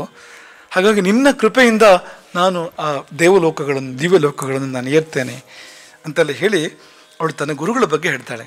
ನಾನು ಗುರು ಸೇವೆ ಮಾಡ್ತಾ ಇದ್ದೆ, ಮತಂಗ ಮುನಿಗಳ ಶಿಷ್ಯರು, ತುಂಬ ಪ್ರಭಾವಿಗಳು ಅವರೆಲ್ಲ, ತುಂಬ ದೊಡ್ಡ ತಪಸ್ವಿಗಳು, ಅವ್ರ ಸೇವೆ ಮಾಡ್ತಾ ಇದ್ದೆ. ಚಿತ್ರಕೂಟಕ್ಕೆ ನೀನು ಬಂದಾಗ ಅವರು ನನ್ನನ್ನು ಕರೆದು ಹೇಳಿದರು, ನಾವು ಹೊರಟು, ನಮಗೆ ಅಲ್ಲಿವರೆಗೆ ಇರೋದಕ್ಕೆ ಆಯುಸ್ಸಿಲ್ಲ, ಅವಕಾಶ ಇಲ್ಲ, ಆದರೆ ನೀನಿರು, ರಾಮ ಬರ್ತಾನೆ ಇಲ್ಲಿಗೆ. ಶಬರಿಗೆ ಹೇಗೆ ಗೊತ್ತಾಗಿದ್ದು ರಾಮ ಬರ್ತಾನೆ ಅಂತ ಆಶ್ರಮಕ್ಕೆ? ಅವರು ಗುರುಗಳು ಹೇಳಿದ್ದು, ಶಬರಿ ಗುರುಗಳು ಹೇಳಿದ್ದು ಅಂತ. ಹಾಗಾಗಿ ಇತಸ್ತೆ ದಿವಮಾರೂಢಾಹ ಯಾನಹಂ ಪರ್ಯಚಾರಿಷಂ, ನಾನು ಯಾರು ಸೇವೆ ಮಾಡ್ತಾ ಇದ್ನೋ ಆ ಗುರುಗಳು ದಿವ್ಯನ ಏರಿದ್ರು, ದಿವ್ಯ ವಿಮಾನವನ್ನು ಏರಿ ಸ್ವರ್ಗಕ್ಕೆ ಅವ್ರು ಏರ್ತಾರವರು, ಸ್ವರ್ಗಕ್ಕೆ ಹೋಗ್ತಾರವರು. ಅವರು ನನಗೆ ಸೂಚನೆ ಕೊಟ್ಟರು. ಅವರು ಧರ್ಮಜ್ಞರು, ಅವರು ಮಹಾಭಾಗರು, ಮಹರ್ಷಿಗಳು. ಅವ್ರು ಹೇಳ್ತಾರೆ, ತೇ ಸುಪುಣ್ಯಂ ಇಮಂ ಆಶ್ರಮಂ ರಾಮ ಆಗಮಿಷ್ಯತಿ, ನಿನ್ನ ಪುಣ್ಯತಮವಾಗಿರ್ತಕ್ಕಂಥ ಈ ಆಶ್ರಮಕ್ಕೆ ರಾಮ ಬರ್ತಾನೆ, ರಾಮನಿಗೆ ನೀನು ಸೇವೆ ಮಾಡಬೇಕು, ಆತಿಥ್ಯವನ್ನು ಮಾಡಬೇಕು, ಅದರ ಫಲವಾಗಿ ನೀನು ಪುಣ್ಯ ಲೋಕಗಳಿಗೆ ಹೋಗ್ತೀಯ. ಅಕ್ಷಯಾನ್ ಲೋಕಾನ್, ಆ ಎಂಥ ಲೋಕಗಳು ಅಂದರೆ ಎಷ್ಟು ಕಾಲ ಇದ್ರೂ ಕೂಡ ಆ ಪುಣ್ಯ ಮುಗಿಯೋದೇ ಇಲ್ಲ ಅಂತ. ಸಾಮಾನ್ಯವಾಗಿ ಈ ಪುಣ್ಯ ಲೋಕಗಳಲ್ಲಿ ಒಂದು ಸಮಸ್ಯೆ ಏನು ಅಂದರೆ, ಪುಣ್ಯ ಖರ್ಚಾದ ಕೂಡಲೇ ಕೆಳಗಿಳಿದು ಬರಬೇಕಾಗತ್ತೆ ಅಂತ. ಕ್ಷೀಣೆ ಪುಣ್ಯೆ ಮರ್ತ್ಯಲೋಕಂ ವಿಶಂತಿ. ಸ್ವರ್ಗ ತುಂಬ ಚೆನ್ನಾಗಿದೆ, ಆದರೆ ಒಂದೇ ಒಂದು ಸಮಸ್ಯೆ ಏನು ಅಂದರೆ ಕ್ಷೀಣೆ ಪುಣ್ಯೆ ಮರ್ತ್ಯಲೋಕಂ ವಿಶಂತಿ. ಪುಣ್ಯ ಕ್ಷೀಣ ಆದಮೇಲೆ, ಪುಣ್ಯ ಖರ್ಚಾದಮೇಲೆ ಈ ಲೋಕಕ್ಕೆ ಮತ್ತೆ ಮರಳಿ ಬರಬೇಕಾಗತ್ತೆ. ಒಳ್ಳೆ 5 ಸ್ಟಾರ್ ಹೋಟೆಲ್ ಎಷ್ಟು ಅದ್ಭುತವಾಗಿರುತ್ತೆ ಅಲ್ವಾ? ಆದರೆ ನೀವು ಬಿಲ್ ಪೇ ಮಾಡಬೇಕಾಗತ್ತೆ. ನೀವು ಎಷ್ಟು ಬಿಲ್ಲು, ನೀವು ಎಷ್ಟು ಹಣ ಕೊಡ್ತೀರೋ ಅಷ್ಟು ಸಿಗುತ್ತೆ ನಿಮಗೆ. ಅದು ಮುಗೀತು ಅಂದರೆ ನೀವು ಹೊರಗಡೆ ಬರಬೇಕು, ಈ ಕಡೆ ಬರಬೇಕು ಅಂತ, ಆ ಥರದ್ದು. ಆದರೆ ಈ ಶಬರಿಗೆ ಪ್ರಾಪ್ತವಾಗುವ ಲೋಕಗಳು ಎಂಥದ್ದು ಅಂದರೆ ಅಕ್ಷಯ, ಅದಕ್ಕೆ ಕ್ಷಯವೇ ಇಲ್ಲ ಅಂತ, ಅಂಥ ಲೋಕಗಳನ್ನು ನೀನು ಹೊಂತೀಯೇ ಅಂತ. ಇದೆಲ್ಲ ಕತೆ ಹೇಳಿ ರಾಮ ಕೆಲವು ಪ್ರಶ್ನೆಗಳನ್ನು ಕೇಳ್ತಾನೆ, ಉತ್ತರ ಹೇಳಿ ರಾಮನ ಜೊತೆಗೆ ಸಂವಾದ ಮಾಡಿ ಅದೆಲ್ಲ ತೋರಿಸ್ತಾಳೆ. ಅವರ ಗುರುಗಳು ಎಂಥವರಾಗಿದ್ರಂತೆ ಅಂದರೆ ಅವರ ಬೆವರಿನ ಹನಿಗಳು ಬಿದ್ದಲ್ಲಿ ಹೂವುಗಳು ಅರಳಿದ್ವಂತೆ. ಆ ಹೂವುಗಳು ಇಂದಿಗೂ ಕೂಡ ಬಾಡಿಲ್ಲ ಅಂತ, 14 ವರ್ಷವಾದರೂ ಕೂಡ ಬಾಡಿಲ್ಲ ಅಂತ. 14 ವರ್ಷದ ಹಿಂದೆ ಅವರು ದಿವಿಯನ್ನು ಏರುವಾಗ, ಅವರು ಈ ದೇಹ ಬಿಡುವಾಗ ತೊಳೆದು ಬಟ್ಟೆಯನ್ನು ಒಣಗಿಸಿದ್ರಲ್ಲ, ಬಟ್ಟೆಯನ್ನು ಹಾಕಿದ್ರಲ್ಲ, ಹರಗಿದ್ರಲ್ಲ, ಇವತ್ತಿಗೂ ಅದು ಒದ್ದೆ ಹಾಗೆ ಇದೆಯಂತೆ, ಹಾಗೆ ಇದೆಯಂತೆ, ಅದು ಒಣಗಿಲ್ವಂತೆ. ಅದು ಅಂಥದ್ದು ಅವ್ರ ಪ್ರಭಾವ ಅಂಥದ್ದು. ಅದನ್ನೆಲ್ಲ ತೋರಿಸ್ತಾಳೆ ಅವಳು, ನನ್ನ ಗುರುಗಳು ಎಂಥವರು ಅಂತ. ಅವರಿಗೆ 7 ಸಮುದ್ರಗಳಲ್ಲಿ ಸ್ನಾನ ಮಾಡಬೇಕು ಅಂತ ಆಸೆ ಇತ್ತಂತೆ, ಆದರೆ ಹೋಗ್ಲಿಕ್ಕೆ ಸಾಧ್ಯ ಇಲ್ಲ. ತಪಸ್ಸು ಮಾಡಿ ಮಾಡಿ ದೇಹ ತುಂಬ ಕೃಶವಾಗಿದೆ, ದುರ್ಬಲವಾಗಿದೆ. ಅಲ್ಲಿಗೆ ಬಂದು ಅಂತೆ ಸಮುದ್ರಗಳು. ಅವ್ರು ಇರುವಲ್ಲಿಯೇ, ಆ ಗುರುಗಳು ಇರುವಲ್ಲಿಯೇ 7 ಸಾಗರಗಳು ಸಾನ್ನಿಧ್ಯವನ್ನು ಕೊಡ್ತವೆ ಅಂತ. ಅಂಥವ್ರು ಅವರು ಅಂತ ಹೀಗೆಲ್ಲ ಕತೆ ಹೇಳಿ ಆಮೇಲೆ ರಾಮನಿಂದ ಒಪ್ಪಿಗೆ ಕೇಳ್ತಾಳೆ ಅವಳು, ನಾನು ಹೊರಡ್ಲಾ ಅಂತ. ಎಲ್ಲಿಗೆ? ಪಕ್ಕದ ಮನೆಗೆ ಹೋಗೋದಲ್ಲ, ಊರ್ಧ್ವ ಲೋಕಗಳಿಗೆ, ದಿವ್ಯ ಲೋಕಗಳಿಗೆ, ಅದೇ ಸ್ವರ್ಗತಿ ನಾವು ಹೇಳಿದ್ವಲ್ಲ, ಅದಕ್ಕೆ ಅವಳು ಕೇಳೋದು. ರಾಮ ಒಪ್ಪಿಗೆ ಕೊಟ್ಟ ಮೇಲೆ, ಅನುಜ್ಞಾತ ತು ರಾಮೇಣ, ರಾಮ ಒಪ್ಪಿಗೆ ಕೊಟ್ಟಾಗ ಅಲ್ಲಿಯೇ ಅಗ್ನಿ ಸ್ಥಾಪನೆ ಮಾಡುತ್ತಾಳೆ ಅವಳು. ಆ ಅಗ್ನಿಯಲ್ಲಿ ತನ್ನನ್ನು ತಾನು ಹೋಮ ಮಾಡ್ತಾಳೆ ಅವಳು. ಏನೂ ಕಷ್ಟ ಆಗಲ್ಲ ಅವಳಿಗೆ, ಏನೂ ಉರಿ ಆಗಲ್ಲ. ಶರೀರವನ್ನು ದೇಹ ಸುಡುವಾಗ ಅವಳಿಗೇನೂ ಕಷ್ಟ ಇಲ್ಲ ಅಂತ. ಆದರೆ ಅಲ್ಲೊಂದು ಕೌತುಕ ನಡೆಯುತ್ತೆ ಅಂತ. ಆ ಹೋಮದ ಕೊಂಡದಿಂದ ಎಲ್ಲಿ ಶಬರಿ ತನ್ನನ್ನು ತಾನು ಹೋಮ ಮಾಡ್ತಾಳೋ, ಯಾವ ಅಗ್ನಿಕೊಂಡದಲ್ಲಿ ತನ್ನನ್ನು ತಾನು ಹೋಮ ಮಾಡ್ತಾಳೋ, ಆ ಅಗ್ನಿಕೊಂಡದಿಂದ ಅವಳು ಎದ್ದು ಬರ್ತಾಳೆ. ಎದ್ದು ಬರುವಾಗ ಹೇಗಿದ್ಲಂತೆ? ನೀವೆಲ್ಲ ಭರತನಾಟ್ಯದಲ್ಲಿ ಅಲ್ಲಿ ನೋಡಿದಿರಲ್ಲ ಅಜ್ಜಿ ಅಂತ, ಹೀಗೆ ಬರ್ತಾಳಲ್ಲ ಅಜ್ಜಿ, ಹಾಗೆಲ್ಲ ಇಲ್ಲ ಅವಳು. ಹೇಗಿದ್ಲಂತೆ ಅಂದರೆ ದಿವ್ಯಾಭರಣ ಸಂಯುಕ್ತ, ದಿವ್ಯವಾದ ಆಭರಣಗಳನ್ನು ಧಾರಣೆ ಮಾಡಿದಾಳೆ, ದಿವ್ಯ ಮಾಲೆಗಳನ್ನು ಧಾರಣೆ ಮಾಡಿದಾಳೆ, ಅನುಲೇಪನ ದಿವ್ಯ ಗಂಧಗಳಿಂದ ಪೂಸಿಕೊಂಡಿದ್ದಾಳೆ ಅವಳು.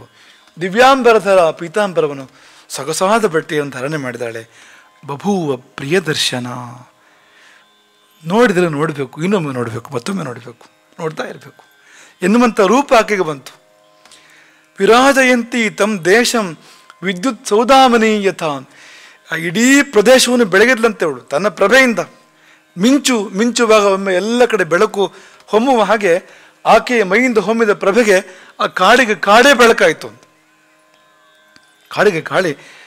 ಕಾಡೆ ಜಗಮಗಿಸಿತು ಅಂತ. ಅಂತಹ ಶಬರಿ ಆ ಒಂದು ಸುಂದರವಾದ ರೂಪಧಾರಣೆ ಮಾಡಿ, ಮನೋಹರವಾದ ರೂಪಧಾರಣೆ ಮಾಡಿ ಅಲ್ಲಿಗೆ ಹೋಗ್ತಾಳವಳು. ಎಲ್ಲಿಗೆ? ಅವನಿಗೆ ಗೊತ್ತು ನೋಡಿ, ಆಕೆಯ ಗುರುಗಳು ಎಲ್ಲಿರ್ತಾರೋ, ಎಲ್ಲಿ ವಿವರಿಸ್ತಾ ಇರ್ತಾರೋ ಯಾವ ದಿವ್ಯ ಲೋಕಗಳಲ್ಲಿ, ಅಲ್ಲಿಗೆ ಆಕೆ ಆತ್ಮಸಮಾಧಿಯ ಮೂಲಕವಾಗಿ ಅಲ್ಲಿಗೆ ಹೋದಳು. ಮುಕ್ತಿಗೆ ಹೋದ್ಲು ಅಂತಲೇ ಅರ್ಥ ಅದಕ್ಕೆ. ಅಲ್ಲಿಂದ ಮುಂದಕ್ಕೆ ಅದು ಮುಕ್ತಿಗೆ ಪ್ರಯಾಣ, ಅದು ಒಂದು ಸ್ಟಾಪ್ ಇದ್ದ ಹಾಗೆ ಅದು ಆ ಸ್ಥಾನ. ಅಲ್ಲಿಂದ ಮುಂದಕ್ಕೆ ಗುರುಗಳು ಮುಕ್ತಿಗೆ ಹೋಗ್ತಕ್ಕಂಥವ್ರು, ಈಕೆ ಕೂಡ ಮುಕ್ತಿಗೆ ಹೋಗ್ತಕ್ಕಂಥವಳು ಅಂತ. ಇದೇನಿದು ಅಂದರೆ ಇದು ಉತ್ತಮ ಗತಿ, ಇದು ಸ್ವರ್ಗತಿ. ಇದು ಯಾವುದರಿಂದ ಬಂದಿದ್ದಿದು? ಹೌದು, ರಾಮನ ದರ್ಶನದಿಂದ ಅವಳಿಗೆ ಉತ್ತಮ ಲೋಕಗಳು ಪ್ರಾಪ್ತ ಆದವು. ರಾಮನ ದರ್ಶನ ಆಗಿದ್ದು ಎಲ್ಲಿಂದ? ರಾಮನನ್ನು ಯಾರು ತೋರಿಸಿದ್ದು ಶಬರಿಗೆ? ಗುರುಗಳು. ಹಾಗಾಗಿ ಗುರು ಶುಶ್ರೂಷಣ ಪರ, ಯಾರು ಗುರುಸೇವೆ ಮಾಡ್ತಾರೋ ಅವರಿಗೆ ಈ ಲೋಕಗಳು ಅಂತ, ಅವರಿಗೆ ಯಮಲೋಕದ ಪೂರ್ವ ಮಾರ್ಗ ಅವರಿಗೆ ತೆರ್ಕೊಳ್ಳುತ್ತೆ. ಹಾಗೆ ಇನ್ನೂ ತುಂಬ ಇದೆ. ಭೂಮಿ ಕೊಟ್ಟವರು, ಭೂಮಿ ದಾನವನ್ನು ಮಾಡಿರ್ತಕ್ಕಂಥವರು, ಗೋದಾನ ಮಾಡಿದವರು, ಗೃಹದಾನ, ಮನೆ ಕಟ್ಟಿದ ಮನೆಯನ್ನು ದಾನ ಮಾಡಿರ್ತಕ್ಕಂಥವ್ರು, ವಿದ್ಯಾದಾನ ಮಾಡುವವರು, ವಿದ್ಯಾದಾನ ಮಾಡ್ತಕ್ಕಂಥವ್ರು. ವಿದ್ಯೆ ಅಂದರೆ ಇವತ್ತಿನ ಕಾಲದ ಡಿಗ್ರಿಗಳಲ್ಲ, ಯಾವ ಅರಿವನ್ನು ಕೊಟ್ಟಿದ್ರಿಂದ ಜೀವಕ್ಕೆ ಶ್ರೇಯಸ್ಸಾಗುತ್ತೋ, ಉತ್ತಮ ಗತಿ ಪ್ರಾಪ್ತ ಆಗುತ್ತೋ. ನಾವು ಹೇಳಿದ್ವಲ್ಲ ಸ್ವರ್ಗತಿ ಮತ್ತು ಪರಗತಿ ಅಂತ, ಅದಕ್ಕೆ ಕಾರಣವಾಗ್ತಕ್ಕಂಥ ವಿದ್ಯೆಗಳನ್ನು ಯಾರು ದಾನ ಮಾಡ್ತಾರೋ ಅಂಥವರು. ಪುರಾಣ ಭಕ್ತು ಶ್ರೋತಾರ, ಪುರಾಣಗಳನ್ನು ಹೇಳುವವರು, ಕೇಳುವವರು, ಪಾರಾಯಣಗಳನ್ನ ಮಾಡ್ತಕ್ಕಂಥವ್ರು. ಹೇಗೆ ಮಾಡಬೇಕು ಹಾಗೆ ಮಾಡಬೇಕು, ಒಟ್ಟು ಮುಗಿಸೋದಲ್ಲ. ಏತೆ ಸುಕೃತನಶ್ಚಾನ್ಯೇ ಪೂರ್ವದ್ವಾರೇ ವಿಶಂತಿ ಚ, ಇವರೆಲ್ಲ ಪೂರ್ವದ್ವಾರದವರು. ಮುಖ್ಯವಾಗಿ ಏನಂತೆ ಅಂದರೆ ಶುದ್ಧ ಬುದ್ಧಯ, ಬುದ್ಧಿ ಶುದ್ಧ ಆಗಬೇಕು. ಪೂರ್ವದ್ವಾರದಲ್ಲಿ ಪ್ರವೇಶ ಸಿಗಬೇಕು ಅಂದರೆ ಬುದ್ಧಿ ಕಲುಷಿತವಾಗಿದ್ದರೆ ಪೂರ್ವದ್ವಾರದಲ್ಲಿ ಪ್ರವೇಶ ಇಲ್ಲ. ಬುದ್ಧಿ ಶುದ್ಧ ಆಗಬೇಕು. ಆಮೇಲೆ ಸುಶೀಲಾಹ, ನಡತೆ ಶುದ್ಧ ಆಗಬೇಕು. ಯಾರ ಬುದ್ಧಿ ಶುದ್ಧವೋ, ಯಾರ ನಡತೆ ಶುದ್ಧವೋ ಅಂಥವರಿಗೆ ಯಮಲೋಕಕ್ಕೆ ಪೂರ್ವದ್ವಾರದಿಂದ ಪ್ರವೇಶ. ಅವರಿಗೆ ಸುಖವೇ ಸುಖ, ಅವರಿಗೆ ಶ್ರೇಯಸ್ಸೇ ಶ್ರೇಯಸ್ಸು. ಇದು ಪೂರ್ವದ್ವಾರದ ಕಥೆ. ಇನ್ನೂ 2 ದ್ವಾರಗಳಿದೆ, ಆದರೆ ಸಮಯ ತುಂಬ ಕಡಿಮೆ ಇದೆ. ಉತ್ತರ ಮತ್ತು ಪಶ್ಚಿಮ ದ್ವಾರಗಳು, ನಾಳೆ ಆ ಉತ್ತರ ಮತ್ತು ಪಶ್ಚಿಮ ದ್ವಾರಗಳ ಬಗ್ಗೆ ನಾವು ತಿಳ್ಕೊಳ್ಳೋಣ. ಆದರೆ ಮುಖ್ಯವಾಗಿ ನಿಮ್ಮನ್ನು ಹೇಳಬೇಕಾಗಿದ್ದೇನು ಅಂದರೆ, ಪುಣ್ಯ ಕರ್ಮಗಳನ್ನು ಮಾಡಿದಾಗ ಮುಂದೆ ಏನಾಗುತ್ತೆ, ಇದು ಮುಂದಾಲೋಚನೆ, ಇದು ದೂರದೃಷ್ಟಿ. ಇದು ಯಾಕೆಂದರೆ ಜೀವಯಾನ, ಈ ಜೀವ ಈ ದೇಹವನ್ನು ಬಿಟ್ಟು ಯಾನ ಮಾಡುವಾಗ ಎಲ್ಲಿಗೆ ಹೋಗಬೇಕು, ಹೇಗೆ ಹೋಗಬೇಕು, ಆ ದಾರಿ ಹೇಗಿರಬೇಕು ಈಗಲೇ ತೀರ್ಮಾನ ಮಾಡೋಕ್ಕೆ ಸಾಧ್ಯ. ನಮ್ಮ ಭವಿಷ್ಯತ್ತನ್ನು ನಾವೇ ನಿರ್ಮಾಣ ಮಾಡೋಕ್ಕೆ ಸಾಧ್ಯ. ಇಂಥ ಕೆಲಸಗಳನ್ನು ಮಾಡಿದರೆ, ಈಗ ನಾವು ಉದಾಹರಣೆಗಳನ್ನು ಕೊಟ್ಟವಲ್ಲ, ಇದೆಲ್ಲ ಮಾಡೋಕ್ಕೆ ಸಾಧ್ಯ ಇರೋಂಥದ್ದು. ಸಾಧ್ಯ ಇಲ್ವಾ? ಭೂಮಿದಾನ ಮಾಡೋಕ್ಕೆ ಸಾಧ್ಯ ಇಲ್ವಾ? ಗೋದಾನ ಮಾಡೋಕ್ಕೆ ಸಾಧ್ಯ ಇಲ್ವಾ? ಸಾಧ್ಯ ಇದೆ ನೋಡಿ. ವಿದ್ಯಾದಾನ ಮಾಡೋಕ್ಕೆ ಸಾಧ್ಯ ಇಲ್ವಾ? ಸಾಧನೆ ಮಾಡಬೇಕು, ಸಾಧ್ಯ ಇದೆ. ಶಿವಭಕ್ತಿ ಸಾಧ್ಯ ಇದೆ. ಇದು ಇಂಥದ್ದೆಲ್ಲ ಸಾಧ್ಯ ಇರ್ತಕ್ಕಂಥದ್ದು ಅಂತ. ಹಾಗೆ ತಂದೆ ತಾಯಿ ಸೇವೆ, ಗುರು ಸೇವೆ, ಇದೆಲ್ಲ ಸಾಧ್ಯ ಇರುವಂಥದ್ದು. ಹಾಗಾಗಿ ಇಂಥದ್ದನ್ನು ಮಾಡಬೇಕು ಮಕ್ಕಳೇ, ನೀವೆಲ್ಲರೂ ಕೂಡ ಮಾಡಿದರೆ ಮುಂದೆ ನಿಮ್ಗೆ ಒಳ್ಳೇದಾಗತ್ತೆ. ಎಷ್ಟು ಮುಂದೆ ಅಂದರೆ, ಆ ಮುಂದೆ ನಿಮ್ಗೆ ಗೊತ್ತಿಲ್ಲ ಅಂತ, ನಿಮ್ಮ ಕಣ್ಣು ಅಲ್ಲಿವರೆಗೆ ನೋಡೋದಿಲ್ಲ ಅಂತ, ಅದನ್ನು ಅಂತ ಅಷ್ಟು ಮುಂದಕ್ಕೆ ಹೋದಾಗ ಅಲ್ಲಿ ನಿಮ್ಗೆ ತುಂಬ ಒಳ್ಳೇದಿರುತ್ತೆ ಅಂತ. ಇಲ್ಲೂ ಒಳ್ಳೇದಾಗತ್ತೆ, ಬದುಕಿರುವಾಗಲೂ ಕೂಡ ತುಂಬ ಒಳ್ಳೆತಗಳು ಆಗುತ್ತೆ. ಆದರೆ ಅಲ್ಲಿಂದ ಮುಂದಕ್ಕೆ ನಿಜವಾಗಿ ಅಗತ್ಯ ಇರತಕ್ಕಂಥ ಕಾಲ ಬರುತ್ತಲ್ಲ, ದೇಹವೇ ಇಲ್ಲ ನಮಗೆ ಅಂಥ ಕಾಲ ಬರುತ್ತಲ್ಲ, ಆಗ ನಮಗೆ ಅದ್ಭುತವಾಗಿರುವಂಥ ಶ್ರೇಯಸ್ಸು ಆಗತ್ತೆ ಅಂತ. ಹಾಗಾಗಿ ಇವೆಲ್ಲವನ್ನು ಕೂಡ ನಾವು ಒಳ್ಳೆ ರೀತಿಯಿಂದ ಮಾಡಬೇಕು. ಹರೇ ರಾಮ. ಜೀವ ಹೊರೆಗೇನಲ್ಲ ಬೀಸುಡೆನುವುದೇ ಕದನು, ಸಾವು ನಷ್ಟവും ಅಲ್ಲ ಸಾಯೇ ಭಯವೇಕೆ, ಜೀವ ಹೊರೆಯೇನಲ್ಲ ಬೀಸುಡೆನುವುದೇ ಕದನು, ಸಾವು ನಷ್ಟവും ಅಲ್ಲ ಸಾಯೇ ಭಯವೇಕೆ, ಜೀವಕಂ ಸಾವಿಗಂ ಸಮಸಿದ್ಧನಾದವನೇ ಕೋವಿದನು ತತ್ವದಲ್ಲಿ ಮರುಳ ಮುನಿಯ, ಜೀವಕಂ ಸಾವಿಗಂ ಸಮಸಿದ್ಧನಾದವನೇ ಕೋವಿದನು ತತ್ವದಲ್ಲಿ ಮರುಳ ಮುನಿಯ, ಕೋವಿದನು ತತ್ವದಲ್ಲಿ ಮರುಳ ಮುನಿಯ.